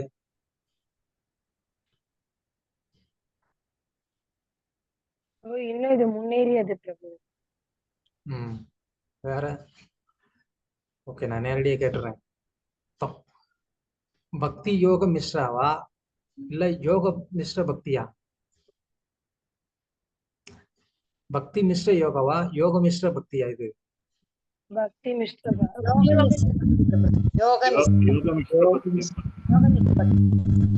யோக மிஸ்ர பக்தி. ஓகே, யோக மிஸ்ர பக்தினா என்ன? ஃபர்ஸ்ட் யோகத்தின் மூலமாக அதன் வாயிலாக பகவானின் மீது ஆசைப்பட்டு இந்த பக்தி தொண்டில் வருவது. ஓகே, அப்ப பக்தி யோகம் பக்தி மிஸ்ர யோகம் அப்படின்னா பக்தி ஜாஸ்தி யோகம் கம்மி. எப்படி அப்படியே டைரக்டா ஆப்போசிட்டா சொல்றீங்க எல்லாரும்? பக்தி யோகம் மிஸ்ரம். பக்தி மிஸ்ர யோகம். பக்தி யோக மிஸ்ர இல்ல, பக்தி மிஸ்ர யோகம். அதுவே எங்களுக்கு குழப்பிடுச்சு. அப்படின்னா என்ன அர்த்தம்? அதாவது முதல்ல எந்த வார்த்தை வருதோ அது வந்து கொஞ்சமா இருக்குன்னு அர்த்தம். பக்தி மிஸ்ர யோகா அப்படின்னு சொன்னா பக்தி கொஞ்சமா அதுல கலந்துருக்குன்னு அர்த்தம், யோகம் ஜாஸ்தியா இருக்குன்னு அர்த்தம். சோ இதுல இருந்து தெரிஞ்சுக்க வேண்டியது அப்படின்னா என்னன்னா, எந்த ஒரு பயிற்சியா இருந்தாலும் அதுல பக்திங்கிறது ஒரு அங்கம் இருந்தா தான் என்ன ஆகும், அவங்களுக்கு அந்த பயிற்சி முறை முழு பலனை கொடுக்கும் அப்படின்னு நம்ம வந்து தெரிஞ்சுக்கணும். ஓகே, சோ எந்த அங்கமா இருந்தாலும் அதுல பக்திங்கிறது வந்து இல்லை அப்படின்னு சொன்னா, எந்த வழிமுறையா இருந்தாலும் அதுல பக்திங்கிறது கொஞ்சமாவது இல்லை அப்படின்னா அவங்க பிரம்மனையே அடையணும்னு நினைச்சா கூட, ஆக்சுவலா இப்ப நம்ம பார்க்கக்கூடிய இந்த யோகி வந்து பிரம்மத்தை தான் அடைய போறாரு, அது நம்ம பின்னாடி பார்ப்போம். ஆனா அதுக்கும் அவர் வந்து என்னதான் பண்ணணும், பக்தி அப்படிங்கிற ஒண்ணு கொஞ்சம் அதுல வந்து இருக்கணும். அப்படி இருந்தா தான் அவர் பிரம்மத்தையும் அடைய முடியும். ஸோ எந்த வழிமுறையும் அதோடைய ரிசல்ட்டை கொடுக்கணும்னா அதுல பக்தின்னு ஒண்ணு இருக்கணும், இல்லாம அவருக்கு அந்த ரிசல்ட்டை வந்து அடைய முடியாது. ஸோ அதனாலதான் அவருக்கு அந்த ரிசல்ட் கிடைக்கணுங்கிறதுக்காக தான் இங்க வந்து விஷ்ணுவை தியானம் பண்ணணும் அப்படிங்கிறாரு. ஏன்னா முக்தியை கொடுக்கணும் அப்படின்னு சொன்னா வேற யாரையும் மெடிடேட் பண்ணி என்ன ஆக முடியாது, முக்தி அடைய முடியாது. இப்போ ஒருத்தருக்கு இலக்கு வந்து பிரம்மத்தை அடையிறதுன்னே வச்சுக்கோ, ஆனா அதுக்காக அவர் வேற யாரையும் மெடிடேஷன் பண்ணி என்ன பண்ண முடியாது, பிரம்மத்தை அடைய முடியாது. ஏன் அப்படின்னா அந்த முக்தியை கொடுக்கணும்னா அது பகவான் தான் கொடுக்கணும். பிரம்ம முக்தியும் கொடுக்கணும்னா யார் கொடுக்க முடியும், பகவான் தான் கொடுக்க முடியும். அதனாலதான் ஸ்பெசிபிக்கா இங்க சுகதேவ கோஸ்வாமி வந்துட்டு விஷ்ணுவை தியானம் பண்றதை பத்தி பேசுறாரு. விஷ்ணுவை தான் தியானம் பண்ணுவாங்க, ஆனா அவங்க அடையிற இலக்கு பிரம்மம். ஓகே, சோ இங்க நம்ம தெரிஞ்சுக்க வேண்டியது என்ன அப்படின்னா, பக்தி அப்படின்னாலே என்ன அப்படிங்கறத வந்து தெரிஞ்சுக்கணும். கருட புராணத்துல வந்து சொல்லப்பட்டிருக்கு பக்தி அப்படின்ற வார்த்தைக்கு அர்த்தம். பக்திங்கிற வார்த்தை வந்து எங்க இருந்து வருது, சமஸ்கிருதத்துல ஒரு வார்த்தைக்கும் வந்துட்டு ஒரு ரூட் வேர்டு அப்படின்னு சொல்லுவாங்க. ரூட் வேர்டுனா ஒரு மூல வார்த்தை அப்படின்னு ஒண்ணு இருக்கும், அதுல இருந்துதான் அதுக்கு மேல இன்னொரு வார்த்தை வரும். சோ பக்தி அப்படிங்கிறது பஜ் பஜ் பஜ்ஜின்னு நினைச்சுக்காதீங்க, பஜ் அப்படின்ற ஒரு வார்த்தையில அதுதான் ரூட் வேர்டு, அதுல இருந்துதான் இந்த பக்திங்கிற வார்த்தை வருது. சோ பஜ இது ஏஷவை தாது சேவையாம் பரிகீர்த்தித தஸ்மாத் சேவா பூதை புரோக்தா பக்தி சத்தேன பூயசி அப்படின்னு கருட புராணத்துல பக்திங்கிற வார்த்தைக்கு வந்து விளக்கம் கொடுக்குறாங்க. அப்படின்னா என்ன, பஜ இது ஏஷவை தாது, இந்த பஜ அப்படிங்கிற இந்த தாதுனா அந்த ரூட் வேர்டு, அது வந்து என்ன பண்ணுது, அது எதை குறிக்குது, சேவையாம் பரிகீர்த்தித, சேவையை தான் அந்த பஜ அப்படிங்கிற வார்த்தை வந்து குறிக்குது. ஓகே, சேவை தானே, அதை யாருக்குனாலும் பண்ணலாம்ல, அது ஏன் நீங்க வந்து விஷ்ணுவுக்கு தான் பண்ணணும்னு சொல்றீங்க? தஸ்மாத் சேவபூதா புரோக்தா பக்தி சப்தேன பூயசி. சோ பக்தி அப்படின்னாலே பக்தி தொண்டுன்னு தான் அர்த்தம். அந்த பக்தி தொண்டு அப்படின்னு சொன்னாலே அது யாருக்கு தான் பொருந்தும், அது விஷ்ணுவுக்கு தான் பொருந்தும் அப்படின்றத வந்து சொல்றாங்க. சோ அதனால இந்த பக்தியானது நேரடியா இருந்தா அது தூய பக்தி. மற்றபடி அதுல வந்து கர்மமோ ஞானமோ யோகமோ கலந்திருந்தா அதுக்கு பேர் என்ன, அதுக்கு பேர் மிஸ்ர பக்தி அப்படின்னு பேர். ஏன்னா அங்க சேவை இல்லை, சேவை இல்லாம ஜஸ்ட் பக்திய ஒரு அங்கமா வந்து எடுத்துக்கிறாங்க. ஓகே, அது மட்டும் இல்லாம பக்தி தொண்டுனாலதான் ஒருத்தர் வந்து என்ன பண்ண முடியும், உன்னதமான ஆனந்தத்தை அடைய முடியும். கோபால தாபனி உபனிஷத்துல வந்து சொல்லப்பட்டிருக்கு, விஞ்ஞான விஞ்ஞான கணானந்த கணா சச்சித் ஆனந்தைக்க ரசே பக்தி யோகோ திஷ்டதி. விஞ்ஞான கணானந்த கணா சச்சித் ஆனந்தைக்க ரசே பக்தி யோகோ திஷ்டதி அப்படின்னு கோபால தாபனி உபனிஷத்துல வந்து சொல்லப்பட்டிருக்கு. அப்படின்னா ஆத்மா வந்து ஏற்கனவே அது வந்து அறிவும் ஆனந்தமும் நிறைஞ்சு இருக்கு. ஆனா அந்த அந்த அறிவும் ஆனந்தத்தையும் அந்த ஆத்மா எப்போ வந்து அனுபவிக்க முடியும், அது பக்தி யோகத்தால மட்டும்தான் அனுபவிக்க முடியும். ஆனந்தைக்க ரசே பக்தி யோகே திஷ்டதி. பக்தி யோகத்தினாலதான் வந்து என்ன பண்ண முடியும், அவர்னால வந்து அந்த ஆனந்தத்தை அடைய முடியும் அப்படிங்கிறத கோபால தாபனி உபனிஷத்து வந்து சொல்லுது. அதனால பக்தி யோகம் அப்படிங்கிறதுதான் டாப் மோஸ்ட் அப்படிங்கிறத நம்ம வந்து புரிஞ்சுக்கணும். அதுக்காக நான் இந்த மேற்கோள்கள் காமிச்சேன். ஓகே, பதம் 22. ராஜ உவாச்ச யதா சந்தார்யதே பிரம்மன் தாரணாயத்ர சம்மதா யத்ருஷி வா ஹரேத் ஆசு புருஷஸ்ய மனோமலம். பிரேமராஜா பிரபு.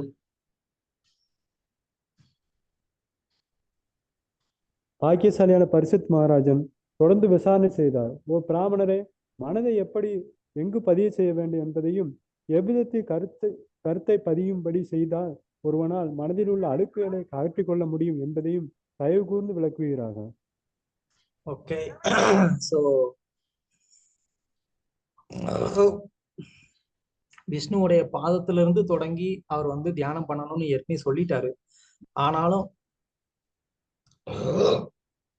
பரிசித் மகாராஜருக்கு வந்து இன்னும் கொஞ்சம் சந்தேகம், எப்படி வந்து தியானம் பண்றது, எங்க தொடங்கி எப்படி வந்து ஆரம்பிச்சு எங்க மனசை எப்படி பதிய வச்சு அந்த தியானத்துல வந்து ப்ராக்ரஸ் ஆகுறதுங்கிறது பரிசித் மகாராஜருக்கு தெரியும்.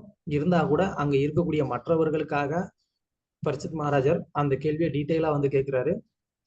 ஸோ இனிமே சுகதேவ கோஸ்வாமி அந்த மெடிடேஷனை எப்படி பண்றது அப்படிங்கிறத வந்து விளக்க போறாரு.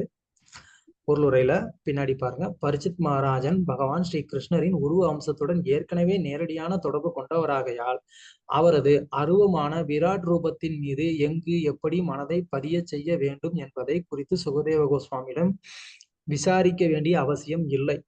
ஆனால் அவ்விஷயத்தை பற்றி ஆழமாக விளக்குமாறு அவர் கேட்டுக்கொண்டது பிறருடைய நன்மைக்காகவே ஆகும்.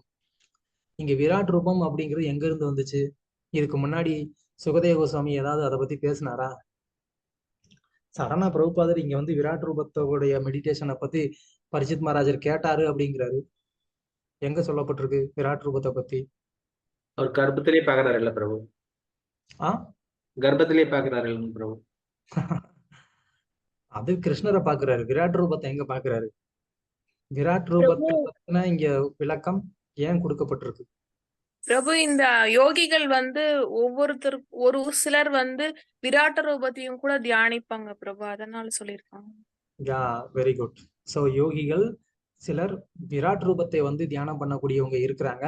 அதனாலதான் இங்க வந்து சுகதேவ சுவாமி கிட்ட பரிசித்து வந்து என்ன கேட்கிறாரு, அந்த விராட் ரூப தியானத்தை எப்படி பண்றது அப்படிங்கிறத வந்து கேட்கிறாரு.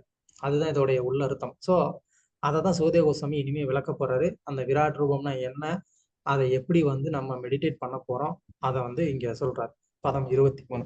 ஸ்ரீ சுக உவாச்ச ஜிதாசனோ ஜிதஸ்வாசோ ஜிதசங்கோ ஜிதேந்திரியக ஸ்தூலே பகவதோ ரூபே மனக சந்திராயேத்யா.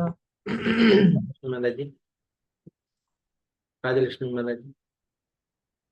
மனசந்தாரயேத்யா. மொழிபெயர்ப்பு சுகதேவ சுகதேவ கோஸ்வாமி விடை கூறினார். ஒருவன் ஆசனத்தை கட்டுப்படுத்தி யோக பிராணாயாம மூச்சடக்கம் முறையால் சுவாசத்தை கட்டுப்படுத்தி இதனால் மனதையும் புலன்களையும் அடக்க வேண்டும். அதன் பின் புத்தியை பயன்படுத்தி பகவானின் விராட் ரூபம் என்று அழைக்கப்படும் ஸ்தூல சக்திகளில் மனதை செலுத்த வேண்டும். ஹரே கிருஷ்ணா பிரபு. ஹரே கிருஷ்ணா. ஸ்தூலே பகவதோ ரூபே. ஸ்தூலே பகவதோ ரூபே அப்படின்னா பகவானுடைய ஸ்தூலமான ரூபம்னு அர்த்தம். அப்படின்னா இந்த விராட் ரூபம் வந்து பகவானுடைய ஒரு ஆன்மீகமான ஒரு ரூபம் கிடையாது, நிரந்தரமான ஒரு ரூபம் கிடையாது. இது வந்து பகவானுடைய அந்த பௌதீக சக்தியினால ஆன ஒரு ரூபம். ஸோ அதுக்கு அது ஆன்மீகமானது அப்படின்னு நம்ம வந்து நினைச்சுக்க கூடாது. இப்போ ஒருத்தர் வந்து என்ன பண்ணணும், ஓகே இப்ப ஸ்தூலே ரூபேன்னு தான் சொல்லியிருக்கு, பகவதோ ஸ்தூலே ரூபே. அப்படின்னா பகவானுக்கு ஆன்மீகமான ரூபம்னு ஒண்ணு இருக்கு, ஸ்தூலமான ரூபம்னு ஒண்ணு இருக்குங்கிறத நம்ம புரிஞ்சுக்கணும். ஸோ 2 ரூபம் இருக்குங்கிறத வந்து புரிஞ்சுக்கணும். அதுல ஸ்தூல ரூபம்ங்கிறது இந்த பௌதிக உலகத்துக்குள்ள இருக்கக்கூடிய எந்த ரூபம், அதுதான் விராட் ரூபம். அதுதான் விராட் ரூபம். அந்த விராட் ரூபத்தை எப்படி வந்து தியானம் பண்றது அப்படிங்கிறது தான் இங்க வந்து இனிமே சுகதேவ கோஸ்வாமி வந்து சொல்லப்படுறது. அந்த விராட் ரூபத்தை வந்து தியானம் பண்ணணும்னா கூட அதுக்கு முன்னாடி அவர் வந்து என்ன பண்ணிருக்கணும், ஜிதாசனம். ஜிதாசனம் அப்படின்னா என்ன, ஆசனத்தை கட்டுப்படுத்தினா என்ன அர்த்தம், ஒரு ஆசனத்துல அவர்னால பல மணி நேரம் அவர்னால உட்காரக்கூடிய மாதிரி அந்த ஆசனத்தை அவர் வந்து நல்லா பயிற்சி பண்ணியிருக்கிறாருன்னு அர்த்தம். அப்புறம் ஜிதஸ்வாசோ அப்படின்னா என்ன, பிராணாயாமத்தின் மூலமா மூச்சை வந்து ரொம்ப கண்ட்ரோல் பண்ணியிருக்கிறாருன்னு அர்த்தம். பிராணாயாமம் பண்றதோடைய நோக்கம் என்ன அப்படின்னா, இப்போ பொதுவா ஒருத்தருடைய சுவாச ஒரு நிமிடத்துக்கு எத்தனை முறை எனக்கு தெரியல, குறிப்பிட்ட ஒரு இப்போ ஒரு சாதாரணமா ஒரு 72 முறை பிரபு. ஓகே 72 முறை இந்திரா ஹரிணி மாதாஜி சொல்லிட்டாங்க, 72 முறை அது இருக்குன்னு வச்சுக்கோங்க. இப்போ அவங்க வந்து என்ன பண்ணுவாங்க, அந்த சுவாசத்தை கட்டுப்படுத்தி அப்படியே வந்து ஒரு நிமிஷத்துக்கு ஒரு முறைங்கிற மாதிரி குறைச்சிருவாங்க. அது இன்னும் நீட்டிப்பாங்க, இன்னும் அவங்களால நீட்டிக்க முடியும். ஸோ அந்த மாதிரி அந்த சுவாசம் அதிகமாக விடக்கூடியதை கொஞ்சம் கொஞ்சமா வந்து கண்ட்ரோல் பண்ணுவாங்க. கண்ட்ரோல் பண்ணி கம்ப்ளீட்டா அந்த சுவாசம் அவங்களுடைய கண்ட்ரோல்ல இருக்கும். அப்படி அந்த சுவாசத்தை கண்ட்ரோல் பண்றா என்ன ஆகும் அப்படின்னு கேட்டா, இந்த பிரீத்திங்ல வந்துட்டு மைண்டும் கனெக்டடா இருக்கு. ஸோ இந்த பிரீத் அதிகமா வந்து இருக்கும்போது நமக்கு வந்து என்ன ஆகும், மைண்டும் வந்துட்டு வீவரிங்கா இருக்கும், அஜிடேட் ஆகும். அப்போ கான்சென்ட்ரேஷன் பண்ண முடியாது. எப்போ இந்த சுவாசம் கம்ப்ளீட்டா வந்து அடங்கி இருக்கோ அந்த நேரத்துல மனசும் அடங்கி இருக்கும். அதனாலதான் ஜிதாஸ்வாசோ ஜிதசங்கோ. ஜிதசங்க அப்படின்னா கட்டுப்படுத்தப்பட்ட உறவு. அப்படின்னா அவருக்கு வந்துட்டு பெண் உறவு எதுவுமே இருக்காதுன்னு அர்த்தம். ஜிதேந்திரிய புலன்களையும் கம்ப்ளீட்டா அவர் வந்து கட்டுப்படுத்திருக்கணும்.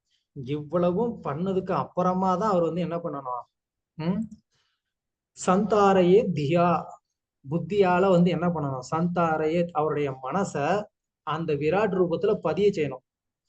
ஸ்தூலே பகவதோ ரூபே மன சந்தாரையே தியா, புத்தியால மனச அந்த விராட் ரூபத்துல கம்ப்ளீட்டா வந்து பதிய செய்யணும். இதுதான் அடுத்த ஸ்டெப். அது வந்து இங்க சுகதேவ கோஸ்வாமி சொல்றாரு. ஓகே, பொருளுரை. பௌதிகத்தில் ஆழ்ந்துள்ள வீழ்ந்த ஆத்மாவின் மனம் தேகாபிமானத்திலிருந்து விடுபட அவனை அனுமதிப்பதில்லை.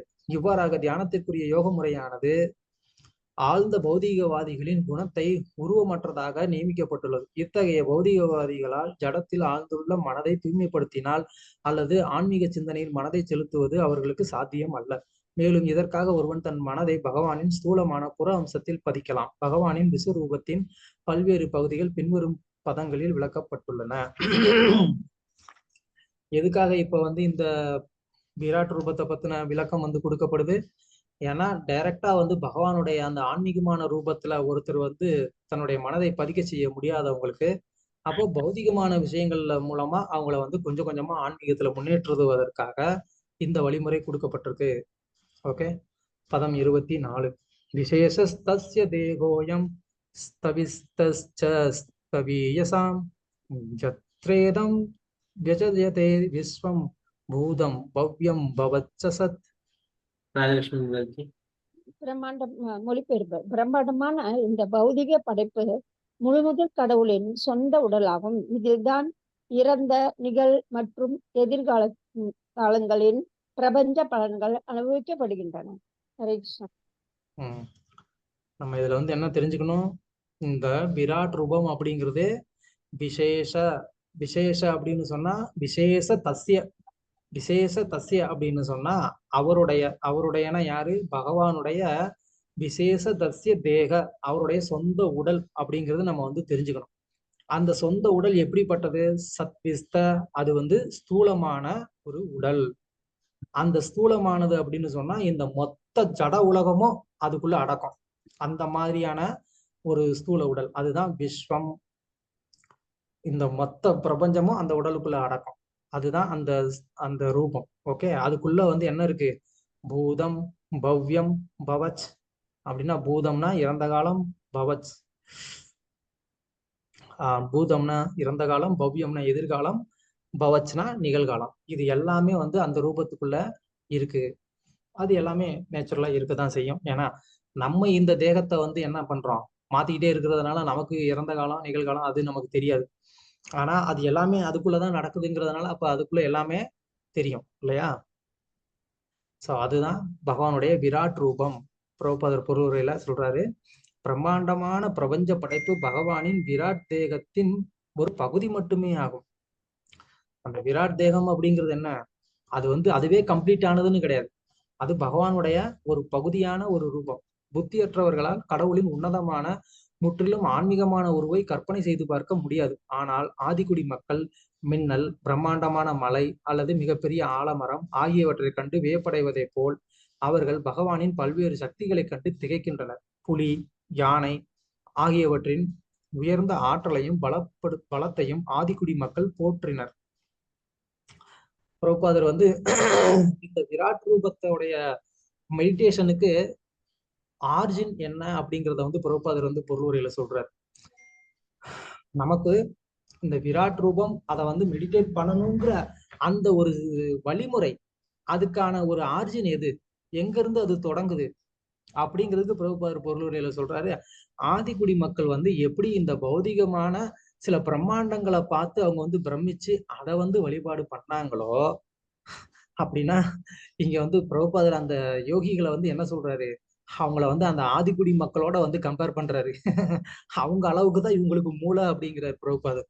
ஏன்னா அதனாலதான் இவங்களுக்கு வந்து அந்த ஒரு பௌதிகமான பிரம்மாண்டத்தை தான் இவங்களுக்கு வந்து பார்க்க முடியுது, போற்ற முடியுது. ஆனா பகவானோடைய ஆன்மீக தன்மையை அவங்களால புரிஞ்சுக்கவும் முடியல, அதை அவங்களால போற்றவும் முடியல. சோ அந்த அளவுக்கு அவங்களுக்கு புத்தி வந்து மங்கி போயிருக்கு அப்படின்னு பிரபுபாதர் வந்து சொல்றாரு. அதனாலதான் அவங்களுக்கு பகவானுடைய ஆன்மீக ரூபத்தை வந்து தியானம் பண்ண முடியல. எனவே விராட் என்ற பகவானின் பிரம்மாண்டமான உடலை அவர்கள் காண முடியும். மேலும் புலி, யானை மற்றும் மின்னல் போன்றவைகளின் உயர்ந்த ஜடசக்திகளுக்கு மரியாதை வழங்குவதில் அவர்கள் பழக்கப்பட்டிருப்பதால் விராட் ரூபத்துக்கும் அவர்களால் மரியாதை வழங்க முடியும். சோ பிரபுபாதர் அவங்கள வந்து அப்படியே அந்த பழங்குடி மக்களோடயே கம்பேர் பண்ணிட்டு வர்றாரு. அந்த விராட் ரூபத்தை மெடிடேட் பண்றவங்களை வந்துட்டு பிரபுபாதர் வந்து அவங்கள பழங்குடி மக்களோடயே கம்பேர் பண்ணிட்டு வர்றாரு. கடைசியிலையும் பிரபுபாதர் வந்து சொல்றாரு, பகவானின் விராட் ரூப தோற்றமானது நாஸ்திகர்களுக்கு அது ஒரு சவாலாகவும் அதே சமயம் அசுரர்களுக்கு அது ஒரு சலுகையாகவும் உள்ளது. அசுரர்கள்னா யாரு? அந்த ஆதிக்குடி மக்கள். அவங்களதான் பிரபுபாதர் இங்க சொல்றாரு. ஏன்னா அவங்களுக்கு தான் பகவானுடைய அந்த ஆன்மீக தன்மையை வந்து புரிஞ்சுக்க முடியாது. நாஸ்திகர்களுக்கு எப்படி சவாலா இருக்கு? இவ்வளவு பெரிய பிரம்மாண்டமே எப்படி ஒரு உடம்புக்குள்ள இருக்க முடியும்? யாராவது அதை ஏத்துப்பாங்களா? என்னுடைய உடம்புக்குள்ள மொத்த பிரம்மாண்டமும் இருக்குன்னு நான் சொன்னா நீங்க நம்புவீங்களா? நம்ப முடியாது, அது கிடையாது. ஆனா பகவானுடைய அந்த தேகத்துக்குள்ள எல்லாமே இருக்கு. சோ அதனால நாத்திகர்கள் அது அவங்களுக்கு வந்துட்டு ஒரு சேலஞ்சா இருக்கு, என்ன இப்படி சொல்றாங்க அப்படின்னு சொல்லி. ஆனா அதே நேரத்துல அசுரர்களுக்கு, அதாவது புத்தியில தாழ்ந்தவங்களுக்கு அந்த விராட் ரூபம் மெடிடேஷனுக்கு ஈஸியா இருக்கு அப்படின்னு சொல்லி பிரபுபாதர் சொல்றாரு. ஓகே, பதம் 25. அண்டகோசே சரீரே அஸ்மின் சப்தாவரண சம்யுதே வைராஜாக புருஷோயோ அசௌ பகவான் தாரணாஸ்ரயக. பிரபஞ்ச எனப்படும் உடலுக்குள் 7 அடுக்குகளாக உள்ள பௌதிக மூலப்பொருட்களால் மூடப்பட்டிருக்கும் முழுமுதற் கடவுளின் பிரம்மாண்டமான பிரபஞ்ச தோற்றமே விராட் என்னும் கருத்துக்குரிய விஷயமாகும். இந்த விராட் ரூபம் அப்படிங்கிறது ஏதோ ஒரு இமேஜினேஷன் நினைச்சுக்காதீங்க. இந்த விராட் ரூபம்ங்கிறது ஒரிஜினல். அது கம்பேரிசன் பண்ணி சொல்றாங்க. இந்த பிரம்மாண்டத்தோட கம்பேரிசன் பண்ணி சொல்றாங்கிறதுனால அது வந்து ஒரு கற்பனையானதுன்னு நினைச்சுக்க கூடாது. விராட் ரூபம் உண்மையானது. ஏன்னா அந்த விராட் ரூபத்தை வந்து கிருஷ்ணர் அர்ஜுனனுக்கு வந்து போர்க்களத்துல காமிக்கிறார். அதை வந்து பாக்குறதுக்கு அர்ஜுனனுக்கு தெய்வீக கண்கள் அப்படின்னு ஆன்மீக கண்களையும் கொடுக்குறாரு. சோ அப்போ அந்த விராட் ரூபம் அப்படின்றது பொய்யா இருந்தா அவர் ஏன் தெய்வீக கண்களை கொடுக்கணும் இல்லையா? அதனால அதை வந்து பொய்ன்னு நினைச்சுக்க கூடாது. இங்க கொடுக்கக்கூடிய இந்த வர்ணனையானது அது நமக்கு வந்து ஒரு கம்பேரிசன். இதை பார்த்து இதை வந்து நம்ம இப்படி வந்து புரிஞ்சுக்கணுங்கிறதுக்காக ஒரு உதாரணங்கள் கொடுக்குறாங்க. ஓகே, ஸோ அதுல ஃபர்ஸ்ட் என்ன சொல்றாங்க, இப்போ வந்து விராட் ரூபத்தை எல்லாரும் நம்ம மெடிடேஷன் பண்ண ஆரம்பிக்க போறோம். எல்லாரும் ரெடியா? ஸ்ட்ரெயிட்டா உட்காருங்க, எல்லாரும் முதுகு நேரா இருக்கணும். மூச்சை ஒரு வாட்டி நல்லா இழுத்து விட்டுக்கோங்க, தூங்கிடாதீங்க. ஓகே, அண்டகோஷே சரீரே. அந்த விராட் ரூபத்துக்கு வந்து சரீரம் எது? அண்டகோஷ ஒரு பிரபஞ்சம் இருக்கு. அந்த பிரபஞ்சத்துல 7 அடுக்கு இருக்கும் இல்லையா? சப்த ஆவரண 7 அடுக்கு, பஞ்சபூதங்கள், மனம், புத்தி, அகங்காரம். சோ அப்ப 8 வந்துருது. ஓகே, அகங்காரத்தை விட்டுருங்க. சப்த ஆவரணம் 7 அடுக்குகளான அந்த பிரபஞ்ச கவரிங் இருக்கு. ஓகே, அதுதான் வந்து இந்த விராட் ரூபத்துக்கு உடல். அது வந்து என்ன, மொத்த பௌதிக பொருட்கள்னால இருக்கக்கூடியது. அந்த ரூபம் தான் புருஷோ அசோ பகவான் தாரணாசிரய. தாரணாசிரய அப்படின்னு சொன்னா தியானம் செய்வதற்கான ஒரு பொருள், ஒரு இலக்கு. என்னது? இந்த விராட் ரூபம்.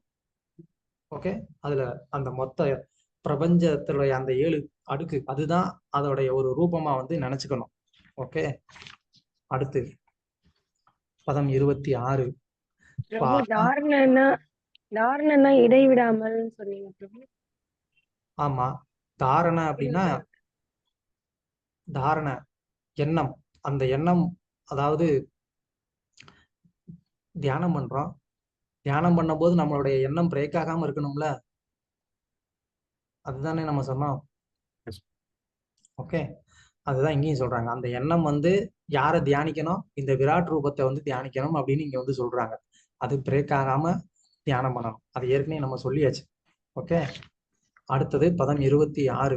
பாதாளம் ஏதஸ்யகி பாதமூலம் பதந்தி பர்ஷனி பிரபதே ரசாதலம் மகாதலம் விஸ்வஸ்ருஜோ அதகுல்பௌ தலாதலம் வை புருஷஸ்ய ஜங்கே.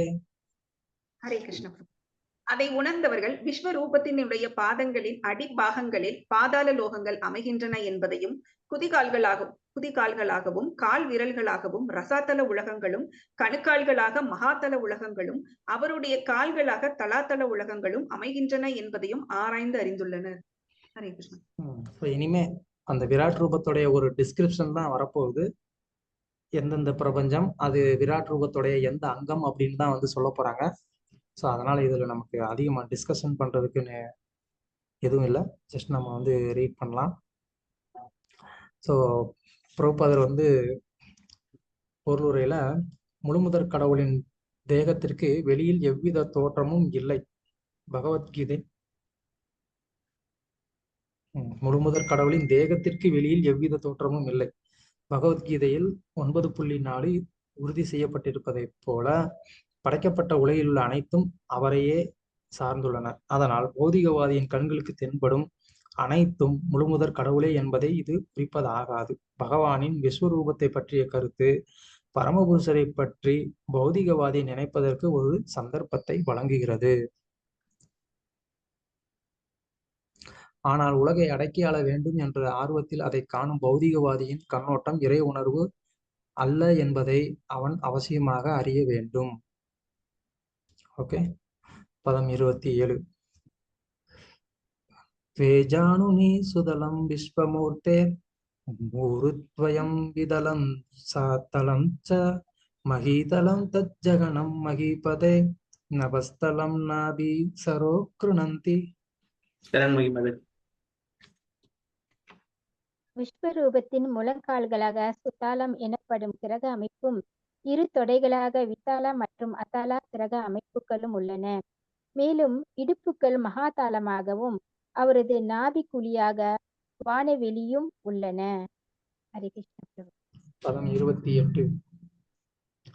முரகஸ்தலம் ஜோதிர் அநீகமஸ்ய கிரிவாமகர்வதனம் வைஜனோ அஸ்ய தவோவராதிம் விதுராதி பும்ச सत्यं तु शीर्षाणि सहस्रशीर्षण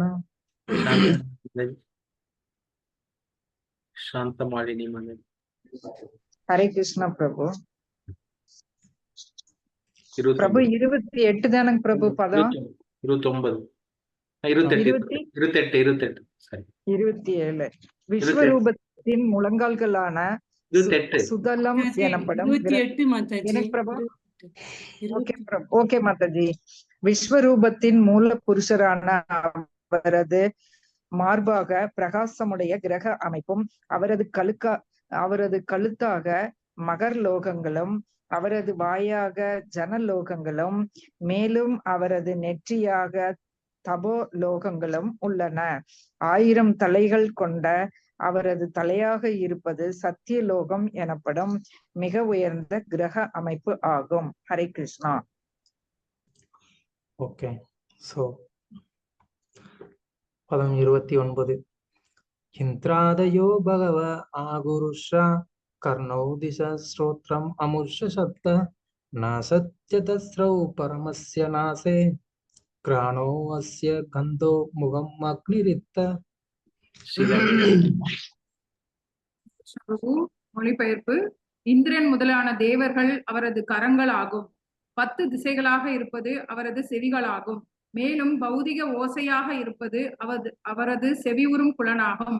அவரது 2 நாசி துவாரங்கள் 2 அஸ்வினி குமாரர்களாகவும் பௌதிக நறுமணமாய் இருப்பது அவரது முகரும் புலன்களாகவும் அவரது வாய் கொழுந்து விட்டு எரியும் தீச்சுடராகவும் விளங்குகின்றன. இது வரைக்கும் வந்து சுகதேவ கோஸ்வாமி கிரகங்களை பத்தி மட்டும் சொன்னாரு. இப்போ அந்த கிரகங்களை ஆளக்கூடிய தேவர்களை பத்தி வந்து சொல்றார். ஸோ நீங்க சிருஷ்டியோடைய அந்த அமைப்பும் நம்ம இனிமே பின்னாடி படிப்போம். அதுலயும் நம்ம வந்து பார்க்கலாம். முதல்ல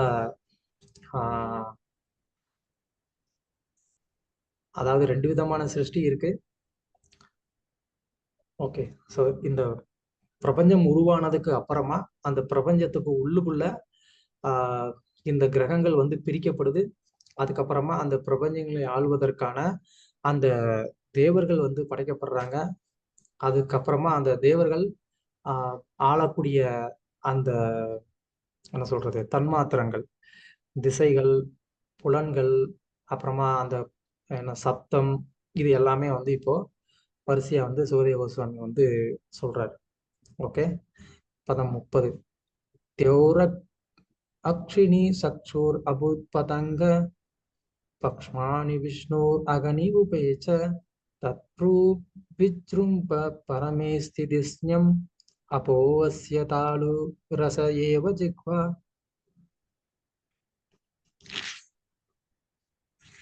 ஹரிகௌர பிரபு.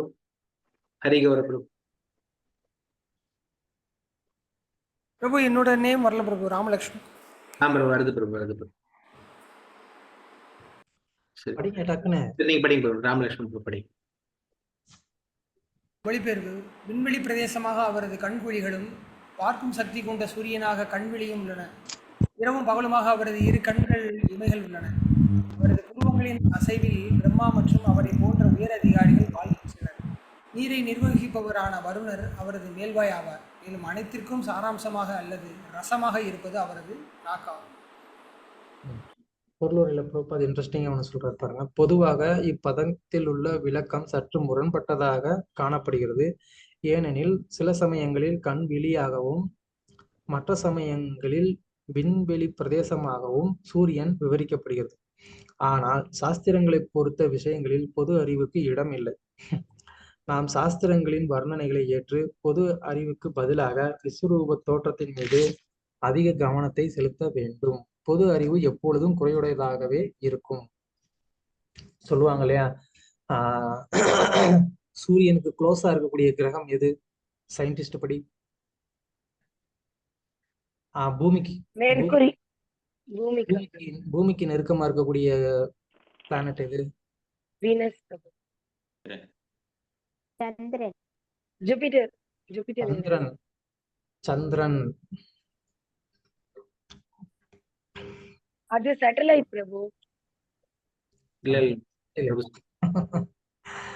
சயின்டிஸ்ட் படி சந்திரன் வந்து பூமி சந்திரன். பக்கத்துல இருக்கு அப்படின்னு அவங்க சொல்லுவாங்க. பட் ஆனா சாஸ்திரப்படி சந்திரன் வந்து ரொம்ப தூரத்துல இருக்கு, சூரியன் தான் நமக்கு பக்கத்துல இருக்கு. அதே மாதிரி அவங்க வந்து சந்திரனை வந்து என்ன சொல்லுவாங்க, அதுவும் சூரியனுடைய ஒரு பார்ட் அப்படிம்பாங்க. பட் ஆனா சாஸ்திரத்துல சந்திரன் அப்படிங்கிறது அது வந்து ஒரு ஸ்டார் மாதிரி தான். ஸோ அது வந்து தனிப்பட்ட ஒரு சூரிய கிரகம் மாதிரி கிடையாது. ஸோ அதனால இந்த பொது அறிவுக்கும் சாஸ்திர அறிவுக்கும் ரொம்ப வந்து டிஃபரன்ஸ் இருக்கும். அதனால ஒருத்தர் வந்து என்ன பண்ணக்கூடாது, ரொம்ப அதை போட்டு கன்ஃபியூஸ் பண்ணிக்க கூடாது. அதே நேரத்துல சாஸ்திரத்திலையும் ஒரே விஷயம் சில நேரத்துல வேற மாதிரி சொல்லியிருக்கலாம். அதை வந்து சரியா நம்ம வந்து புரிஞ்சுக்க முயற்சி செய்யணுமே தவிர அதை விட்டுட்டு நம்ம வந்து என்ன செய்யக்கூடாது, சாஸ்திரத்துல இந்த மாதிரி வந்து ஒரு கான்ட்ரடிக்ஷன் இருக்கு, முரண்பட்ட கருத்துக்கள் இருக்கு அப்படின்னு சொல்லி நம்ம சாஸ்திரத்தை நிராகரிக்க கூடாது. ஓகே. பதம் 31. சந்தாம்சி அனந்தஸ்ய சிரோ கிருணந்தி தம் ஸ்திராயமஸ்நேக கலாத்விஜானி ஹாசோ ஜனோன்மாத கரீஷமாயா துரந்த சர்க்கோ யத் அபாங்க மோக்ஷ. சுப்பையா பிரபு. ஹரே கிருஷ்ணா பிரபு. நான் சுப்பையா பிரபு. கிருஷ்ணா பிரபு. வேத மந்திரங்கள் பகவானின் மூளைப்பாதை என்றும், பற்களை கொண்ட அவரது தாடைகள் பாவிகளை தண்டிக்கும் மரண தேவனாக யமன் என்றும், பாசக்கலையாக அவரது கோவையும், மேலும் மிகவும் வசியப்படுத்தும் மாயையான ஜடசக்தியாக அவரது புன்னகையும் உள்ளன என்று அவர்கள் கூறுகின்றனர். ஜட சிருஷ்டி எனப்படும் இப்பெருங்கடலானது பகவான் நம் மீது செலுத்தும் வேகமான பார்வையாகும். கிருஷ்ணா. ஜெனரலா இதுல நம்ம தெரிஞ்சுக்க வேண்டியது என்ன அப்படின்னு சொன்னா, இங்க ஒவ்வொரு கிரகமோ ஒவ்வொரு விஷயமோ பகவானுடைய ஒரு அங்கத்தோட வந்து தொடர்பு படுத்தக்கூடியதுக்கு காரணம் என்ன அப்படின்னு சொன்னா, அது அந்தந்த ஒரு இயற்கைக்கு ஏத்த மாதிரி வந்து என்ன பண்றாங்க, அதை பகவானுடைய அங்கத்தோட வந்து கம்பேர் பண்ணி நமக்கு வந்து சொல்றாங்க. இப்போ இந்த ஜட உலகானது பெருங்கடலானது அப்படி, இந்த ஜட உலகம் வந்து பெருங்கடலுக்கு சமமா வந்து சொல்றாங்க. ஸோ பெருங்கடலை வந்து எதுக்காக அதை வந்து சொல்றாங்க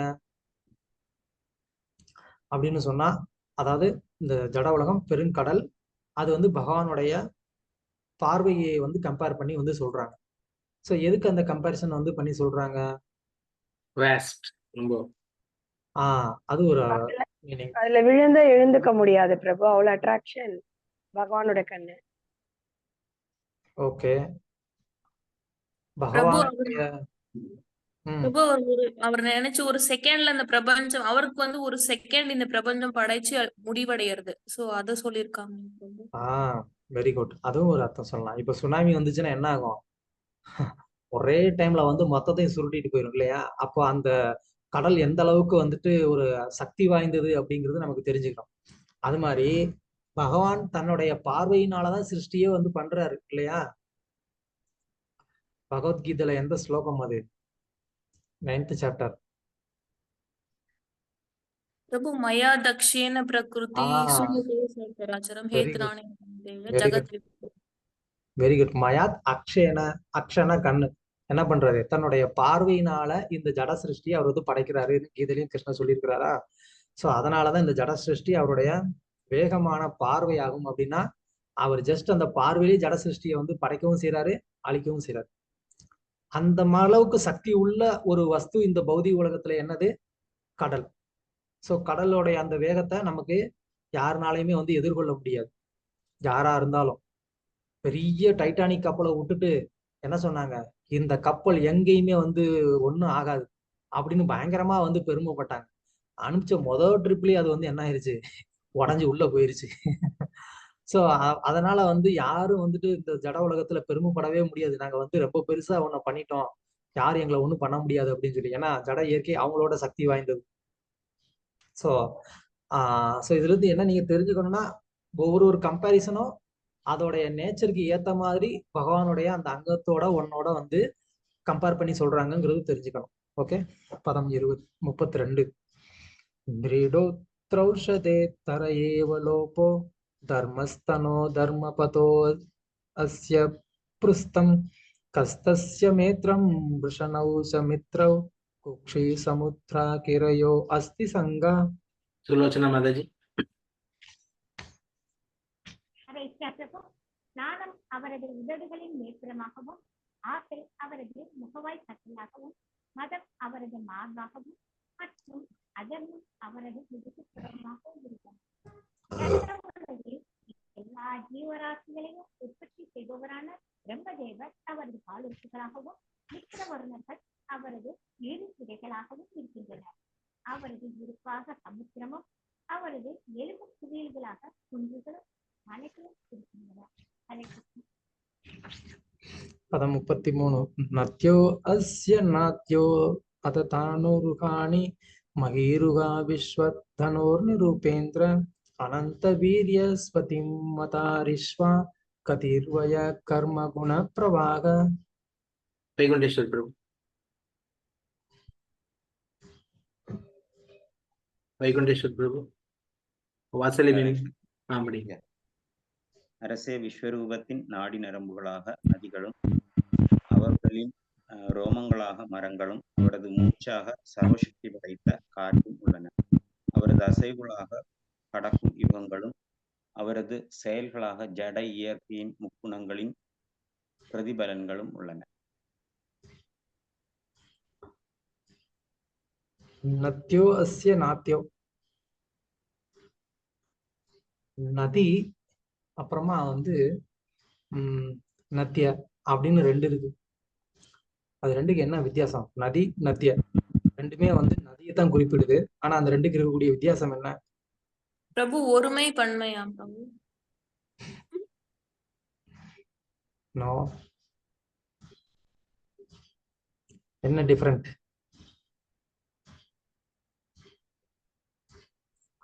நதியில தண்ணி ஓடுது, நாடி நரம்புகள் பிளட்.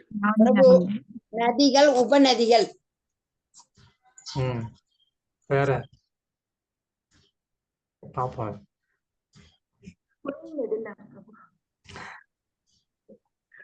ஆச்சாரியரே அசந்து போற மாதிரி டிஃப்ரெண்டான பாயிண்ட் ஆஃப் வியூல ஆன்சர் வரும். நத்தியனா நதிகள், நாத்தியனா நாடி நரம்புகள். அதுவாங்க பிரபு. ஓகே. வேற எல்லாம் சொல்லுங்க இன்னும். கமான். அவ்வளவுதானா? தெரியல பிரபு. ஏகநாம்ச மாதாஜி, ஆவுனா மைக் ஆன் பண்ணுவீங்களே, இப்ப ஆன் பண்ண மாட்டேங்கிறீங்க. சொன்னேன் பிரபு, நதிகள் உபநதிகள் சொன்னேன். ஓ, அது நீங்க தானா அது? வேற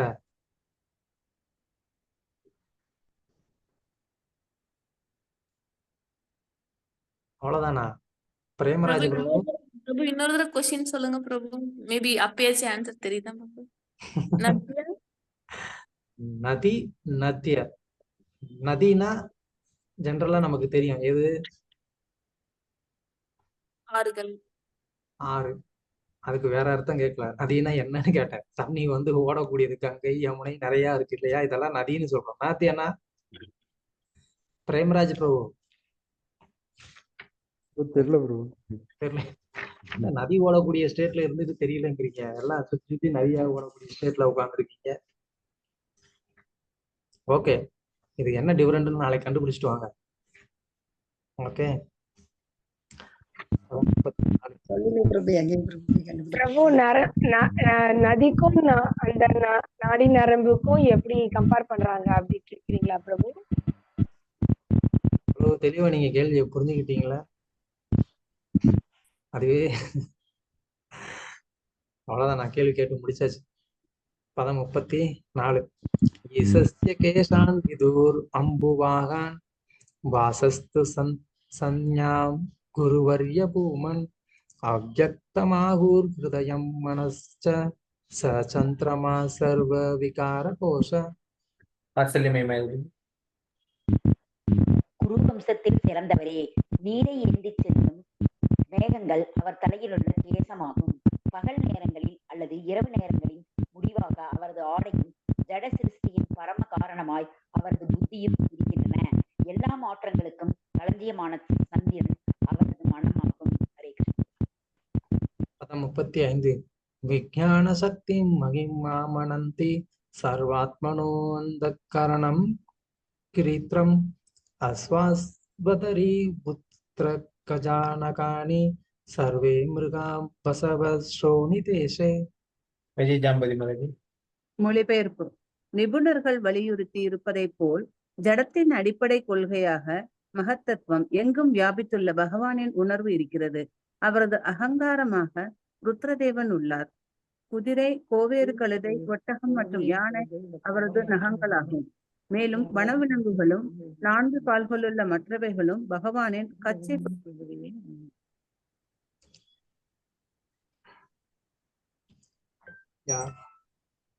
யாரும் ஓகே. பதம் 36. வயான்சி தத் வியாகரணம் விசித்திரம் மனுர்மனுஷ்யா மனுஜோ கந்தர்வ வித்யாதர சாரணாப்சர சர்வஸ்மிருதி அசுராணிக வீரிய. வந்தித மதஜி. ஹரே கிருஷ்ணா பிரபு. நான் படிக்கல. ஹரே சரி கிருஷ்ணா பிரபு. படிங்க மாதாஜி, நான் அடுத்து படிக்கிறேன். நீங்களும் படிங்க மாதாஜி. பல வகையான பறவைகள் அவரது சாதுரியமான கலைநுட்ப உணர்ச்சியை சுட்டி காட்டுகின்றன. மனித குல தந்தையான மனு அவரது நிலையான புத்திக்கு அடையாளம் ஆவார். அவரது இருப்பிடமாக மனித வர்க்கம் உள்ளது. சொர்க்கலோக மனித இனங்களாகிய கந்தர்வர்கள், வித்யாதாரர்கள், சாரணர்கள் மற்றும் தேவதைகளை போன்றவர்கள் அனைவரும் அவரது இசை நயனத்தை பிரதிநிதிக்கின்றனர். அசுர வீரர்கள் அவரது அற்புதமான வீரியத்தின் பிரதிநிதிகளாவார்கள்.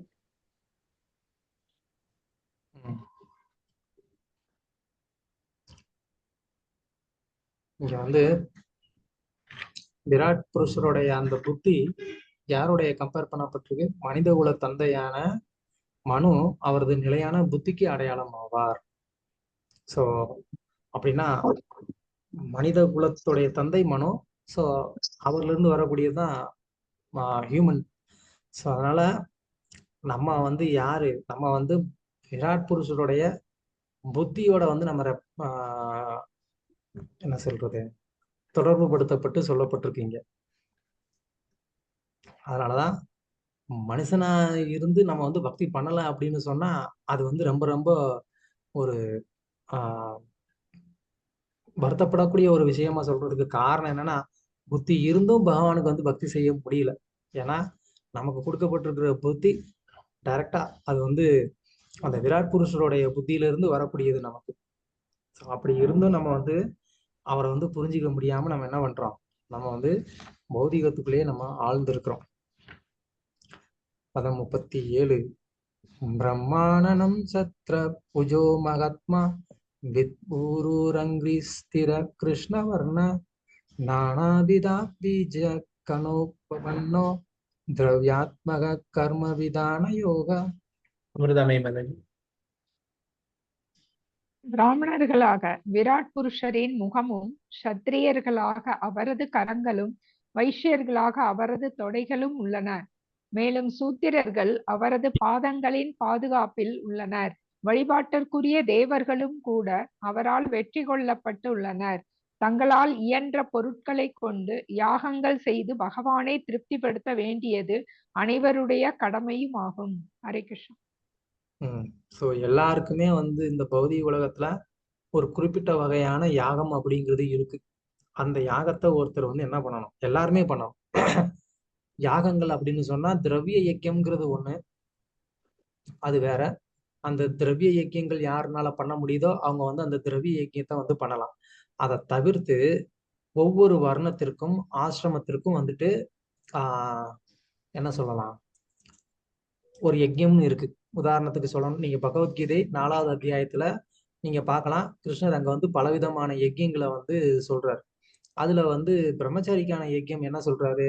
சுவாத்தியாயம் இல்லையா? புலனடக்கம். சுவாத்தியாயம்ங்கிறது பிரம்மச்சாரிக்கான ஒரு யஜ்யம். யஜ்யம்னா என்ன?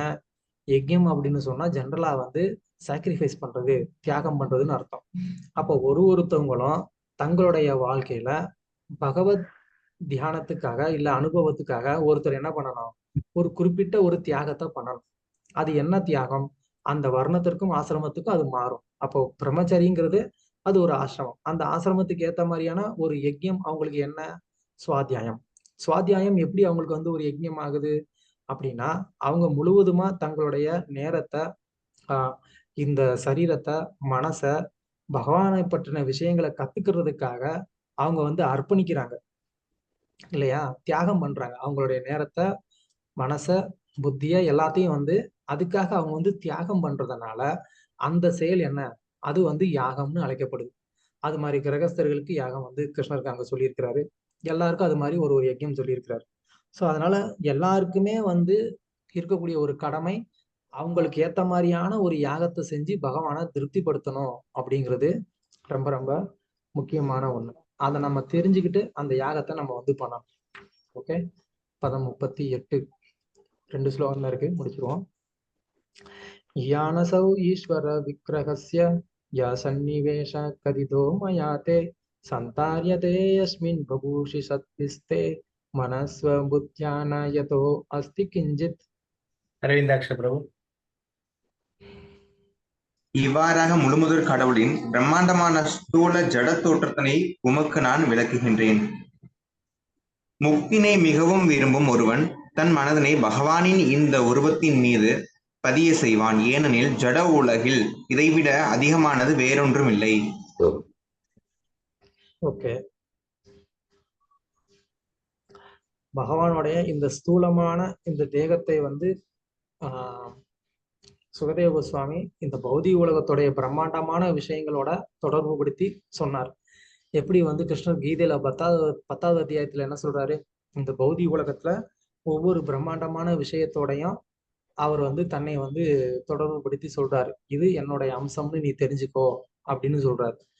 அது ஏன் சொல்றாரு அப்படின்னு சொன்னா, அங்க கிருஷ்ணர் தன்னுடைய பிரபாவத்தை, சக்தியை வந்து நம்ம வந்து புரிஞ்சுக்கணுங்கிறதுக்காக கிருஷ்ணர் அந்த ஒரு விஷயத்தோட தன்னை வந்து தொடர்பு படுத்தி சொல்றார்.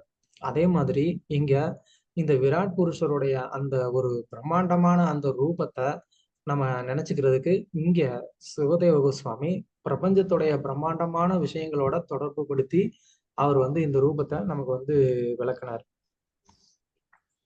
ஓகே,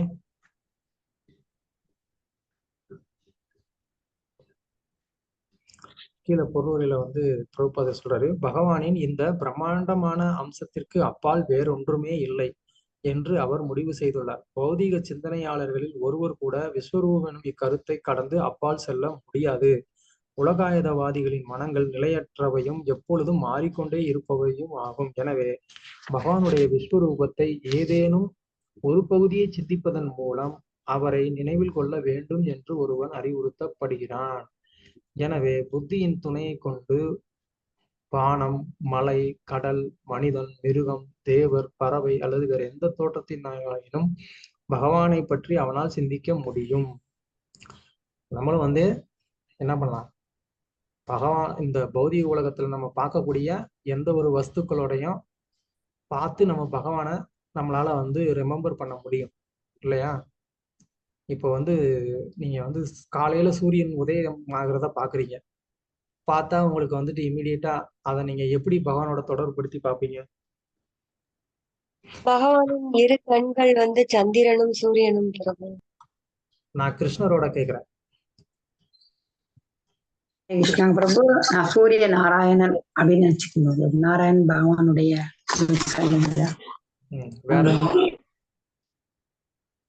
வேற யாராவது கிருஷ்ணரோட எப்படி தொடர்பு படுத்தி பார்ப்பீங்க? கேள்வி நல்லா புரிஞ்சுக்கிட்டு பதில் சொல்லுங்க. கிருஷ்ணரோட எப்படி தொடர்பு படுத்தி சொல்லுவீங்க?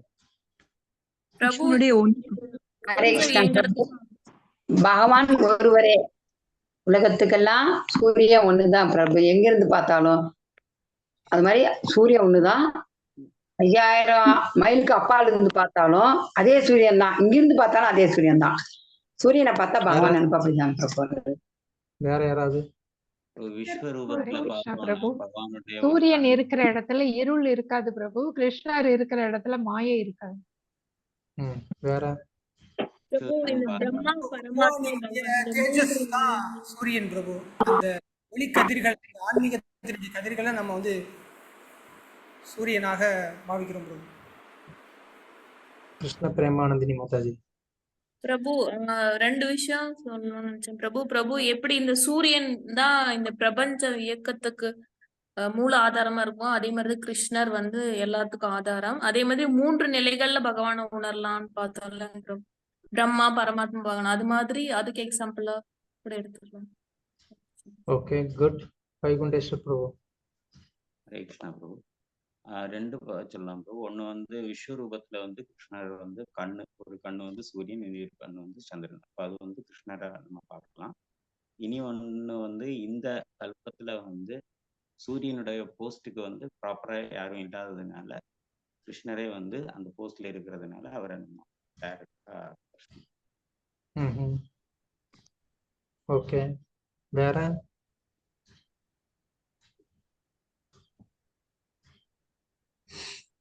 हरे कृष्ण प्रभु भगवद गीதை 7.8 ரசோகம் அப்சுகம் தேயே பிரபாஸ்மி சசி சூரியயும்.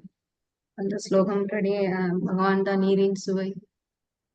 வானிடத்துல இருந்து பகவான் I am the light of sun and moon அப்படின்னு சொல்லுவாரு. Okay, thank you. நீங்க எல்லாம் வந்து பயங்கரமான வேதாந்திகளா இருக்கிறீங்க. உங்க அளவுக்கு எனக்கு வந்துட்டு மண்டை வேலை செய்ய மாட்டேங்குது. அவ்வளவு வேலை செய்யல. பிரபு நீங்க என்ன பிரபு நினைச்சீங்க? நான் எதுவும் சொல்ல வேணாம்னு நினைக்கிறேன். சொல்லுங்க பிரபு.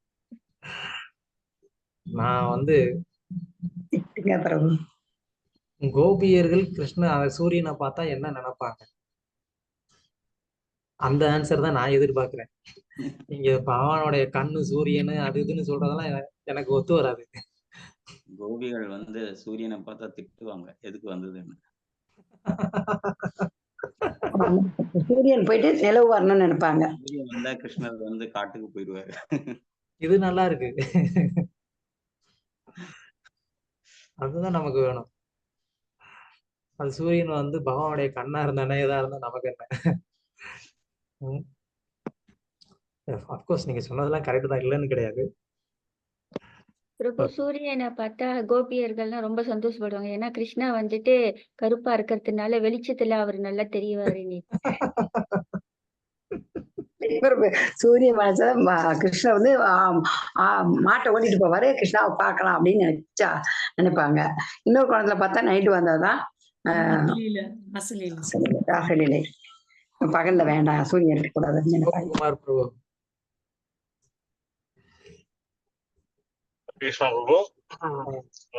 கோபியர்களுடைய கிருஷ்ணர் சூரியனாக தோன்றும் பொழுது எப்படி தாமரை வந்து மலர்கிறதோ அதன் மாதிரி கிருஷ்ணர் வரும்போது தங்களுடைய இன்பமானது மலர்கிறது. அது போல நினைக்க. ஓகே, ஓகே, பரவாயில்ல. ஸோ நம்ம பார்க்கக்கூடிய அந்த பாயிண்ட் ஆஃப் வியூ வந்து ஒரு பக்கம் சாஸ்திர ரீதியா இருக்கலாம், தப்பு இல்லை, அது வந்து இருக்கட்டும். பட் அதே நேரத்துல வந்துட்டு பிரஜவாசிகளுடைய அந்த ஒரு பாவம் எப்படி இருக்குமோ அதையும் நம்ம வந்துட்டு தெரிஞ்சுக்கணும். அது இன்னும் ரொம்ப முக்கியமானது. ஓகே, பதம் 39. சர்வதி விருத்தி அனுபூத சர்வ ஆத்மா யதா ஸ்வப்ன ஜனேக்ஷிதைக தம் சத்யம் ஆனந்த நிதிம் பஜேத நான்யத்ர சச்சேத் யத ஆத்மபாத. பக்தபதி பிரபு. ஹரே கிருஷ்ணா பிரபு. ஒரு சாதாரண மனிதன் அவன் காணும் கனவுகளில் ஆயிரக்கணக்கான தோற்றங்கள் சிருஷ்டியைப் போலவே பல்வேறு தோற்றங்களில் தம்மை பிரித்துக் கொள்பவரான பரமபுருஷனின் மீது மட்டுமே ஒருவன் தம் மனதை பதிய செய்ய வேண்டும். ஒன்றேயான சர்வானந்த மெய்ப்பொருளின் மீது மட்டுமே தன் மனதை ஒருவன் பதிக்க வேண்டும். இல்லையெனில் ஒருவன் தவறாக வழிநடத்தப்பட்டு தனது இழிவுக்கு தானே காரணமாகி விடுவான். ஹரே கிருஷ்ணா. சூரிய கோஸ்வாமி என்ன சொல்றாரு? ஒருத்தர் வந்து ஒரு மனக்கற்பனையை வந்து உருவாக்காம அவர் வந்து என்ன பண்ணணும்? அவர் வந்து சாஸ்திரங்கள்ல வந்து விளக்கப்பட்டிருக்கிற மாதிரி பகவானை வந்து தியானம் பண்ண அவர் வந்து தெரிஞ்சுக்கணும். அப்படி இல்லைன்னா தன்னுடைய இழிவுக்கு தானே காரணமாயிருவார். ஸோ எங்கேயுமே நம்மளுடைய ஒரு வீழ்ச்சிக்கு வேற யாருமே காரணமே கிடையாது. அதை நம்ம வந்து கிளியரா வந்து புரிஞ்சுக்கணும். நம்மளே தான் காரணம். நம்மளுடைய ஒரு முதிர்ச்சி, நம்மளுடைய பக்குவம், அதுக்கேத்த மாதிரி நம்ம விஷயத்தை எப்படி பார்க்குறோம், எப்படி அணுகுறோம், அதுக்கேத்த மாதிரி தான் நமக்கு வந்து ரிசல்ட் கிடைக்குதே தவிர்த்து சுத்தி என்ன வேணா நடக்க தான் செய்யும். 4 பேர் நம்மளை குறை சொல்லலாம், திட்டலாம், நமக்கு எதிராக செயல்படலாம், என்ன வேணா இருக்கலாம். பட் நம்ம வந்து என்ன பண்ணணும், அது சரியான ஒரு கண்ணோட்டத்துல பார்க்கறது நமக்கு தெரிஞ்சிருக்கணும். அது பார்க்க நமக்கு தெரியல அப்படின்னா அது நம்மளுடைய குற்றம் தான். அப்ப அதுக்கான ரிசல்ட் நமக்கு வர வேண்டியிருக்கும். அதனால நம்மளுடைய பார்வை வந்து கரெக்டா இருக்கணும். அது ஒரு பாயிண்ட். இன்னொன்னு வந்து இங்க சுகதேவ கோஸ்வாமி வந்து என்ன சொல்றாரு, நம்ம எப்படி வந்து கனவுல பல விஷயங்களை நம்ம வந்து சிருஷ்டி பண்றோம். ஆனா அதை வந்து நிஜத்துல நமக்கு கொண்டு வர்றதுக்கு சக்தி கிடையாது. கனவுல நான் வந்து என்ன பண்ணலாம், நான் வந்து ஒரு தங்க ரதத்துல போற மாதிரி நான் வந்து கனவு காணலாம். ஆனா நிஜத்துல எனக்கு அது பண்றதுக்கு வழி இருக்கா? எனக்கு சைக்கிள் வாங்க கூட காசு கிடையாது. நான் எங்க போய் தங்க ரதம் பண்றது? அப்போ அது வந்து கண்டிப்பா பொருந்தவே பொருந்தாது. எனக்கு அது இமேஜினேஷன் நான் மட்டும்தான் இருக்க முடியும். ஆனா பகவான் வந்து என்ன பண்ண முடியும், அவர் எல்லாத்தையுமே வந்துட்டு அவரால் சாத்தியமாக்க முடியும். ஸோ அது அவருடைய கற்பனை கெட்டாத அவருடைய சக்தியினால அது அவருக்கு வந்து சாத்தியம். ஸோ அதனால பகவான் வந்து இப்ப இவ்வளவு பெரிய இந்த பிரம்மாண்டமான ரூபமா அவரால் இருக்க முடியுமா, சாத்தியமா அப்படின்றது நமக்கு வேணா அது கற்பனையா இருக்கலாம். ஆனா பகவானுக்கு அது சாத்தியம். பகவான் வந்து என்ன பண்ணலாம், அதெல்லாம் வந்து அர்ஜுனனுக்கு அந்த விஸ்வரூபத்தை காமிக்கிறார். ஸோ அவர்னால அந்த மாதிரியான ஒரு பெரிய பிரம்மாண்டமான ஒரு விஸ்வரூபமாவும் இருக்க முடியும். அதே நேரத்துல ஒரு சின்ன பையனா பிருந்தாவனத்துல மாடு மேய்ச்சிக்கிட்டு பசங்களோட வந்துட்டு அவர் வந்துட்டு விளையாண்டுக்கிட்டு அவரால் இருக்க முடியும். ஸோ ரெண்டுமே அவரால் வந்து பண்ண முடியும். 2 எக்ஸ்ட்ரீம் பண்ண முடியும். அதுதான் பகவானுடைய சக்தி அப்படிங்கிறது. ஸோ அதனால அவருடைய அந்த சக்தியை ஒருத்தர் வந்து சரியா புரிஞ்சுக்கிட்டு, பகவான் இந்த மாதிரியான சர்வசக்திமான், அதனால நம்ம அவருக்கு பக்தி பண்ண வேண்டியது நம்மளுடைய கடமைங்கிறத ஒருத்தர் புரிஞ்சுக்கிட்டு அவருக்கு பக்தி பண்ண தொடங்கும் போதுதான் அவருடைய வாழ்க்கை, அதாவது ஒரு கட்டுண்ட ஜீவாத்மாவுடைய வாழ்க்கை வந்து பிரயோஜனமானதா அது ஆகுதே தவிர, மற்றபடி அவருடைய வாழ்க்கை வந்து தோல்வி அடைவதற்கு அவரே வந்து காரணமாயிடுறாரு அப்படிங்கிறத இங்க வந்து சுகதேவ கோஸ்வாமி வந்து சொல்லி முடிக்கிறாரு. ஓகே, பொருளுரையில வந்துட்டு பின்னாடி பிரபுபாதர் வந்து சொல்றாரு, நாராயணர் ஜட சிருஷ்டிக்கு அப்பாற்பட்டவர் என்றும் மற்ற அனைவரும் ஜட சிருஷ்டிக்கு உட்பட்டவர்களே என்றும் ஸ்ரீபாத சங்கராச்சாரியார் தீர்மானமாக ஏற்றுக்கொண்டுள்ளார். ஏன் சங்கராச்சாரியரை பிரபுபாதர் வந்து கோட் பண்றாரு, ஏன்னா அவர் வந்து அத்வைதத்தை பரப்பியவர், குறிப்பா சிவனை வழிபடக்கூடியவர். அவரே வந்து என்ன ஏத்துக்கிறாரு, ஜட சிருஷ்டிக்கு பின்னாடி இருக்கக்கூடியது நாராயணர் தான். அப்படின்னு என்ன அர்த்தம், ஜட சிருஷ்டிக்கு மொத்தத்துக்கும் அவர் தான் காரணம், அவர் தான் அதிபதி, அவர் தான் கடவுள்னு அர்த்தம். ஸோ நாராயணரோடு ஒன்றானதும் அதே சமயம் வேறானதுமாகும் எனது இந்த ஜட சிருஷ்டி. மேலும் இது பகவான் ஸ்ரீ சைத்தன்ய மகாபிரபுவின் அச்சிந்திய பேதா பேத தத்துவத்தை ஆதரிப்பதாக இருக்கிறது. ரெண்டுமே ஒண்ணு. அதாவது ஜட சிருஷ்டி பகவானுடைய தொடர்புல இருக்கு, அதே நேரத்துல அவருடைய தொடர்புலையும் இல்லாமலும் இருக்கு. ரொம்ப சிம்பிளான ஒரு உதாரணம் சொல்லணும் அப்படின்னு சொன்னா, நம்மளுடைய தேகம் இருக்கு, நம்மளுடைய தேகத்துல இருந்து ஒரு நிழல் கீழே தரையில படலாம். இந்த நிழல் இந்த தேகம் இல்லாம அந்த நிழல் வர்றதுக்கு வாய்ப்பு இல்லை. ஆனா அதே நேரத்துல அந்த நிழல் இந்த தேகத்துக்கு உள்ளுக்குள்ள இருக்கா, கனெக்டடா இருக்கா, அப்படி கிடையாது. அதே நேரத்துல இந்த தேகம் அசைஞ்சா அந்த நிழல் அசையும். அப்படின்னா அந்த நிழலுக்கு சுயேட்சையா செயல்படுறதுக்கு, சுதந்திரமா செயல்படுறதுக்கு எந்த ஒரு வழியும் கிடையாது. அதே நேரத்துல அது முழுவதுமா இந்த தேகத்துக்கு உள்ளுக்குள்ளதான் இருக்குன்றதும் கிடையாது. ஸோ சேம் வே பகவானுடைய இந்த ஜட சிருஷ்டி அவருடைய கண்ட்ரோல்ல தான் இருக்கு, அவருடைய படைப்பு தான். ஆனாலும் அவருக்கு உள்ளுக்குள்ள இல்லை, அது அவருக்கு வெளியில இருக்கு. அதனாலதான் அது பகிரங்க சக்தின்னு நம்ம வந்து சொல்றோம். பகிர் அங்கம்னா தேகம், பகிர்னா வெளியில, அவருக்கு வெளியில இருக்கக்கூடிய ஒரு சக்தி அப்படின்னு நம்ம வந்து சொல்றோம். அவருடைய சக்தியே அவருக்கு வெளியில இருக்கு. இது வந்து இமேஜின் பண்ண முடியாது. அது எப்படி அவருடைய சக்தி அவருக்கு உள்ளுக்குள்ள இல்லாம அவருக்கு வெளியில இருக்க முடியும்? அதுதான் அச்சிந்திய சக்தி. அது வந்து நம்மளால புரிஞ்சுக்க முடியாது. ஓகே, ஸோ அது மாதிரி பிரபுபாதர் இங்க இன்னும் நல்ல பாயிண்ட் சொல்றாரு, அதை நீங்க கொஞ்சம் படிச்சுக்கோங்க. ஓகே, ஸ்ரீமத் பாகவதம் 2ஆம் காண்டத்தின் இறை உணர்வில் முதற்படி எனும் தலைப்பை கொண்ட முதல் அத்தியாயத்துக்கான பக்தி வேதாந்த பொருளுரைகள் இத்துடன் நிறைவு பெறுகின்றன. ஓம் தத் சத். தேங்க்யூ. ஹரே கிருஷ்ணா பிரபு.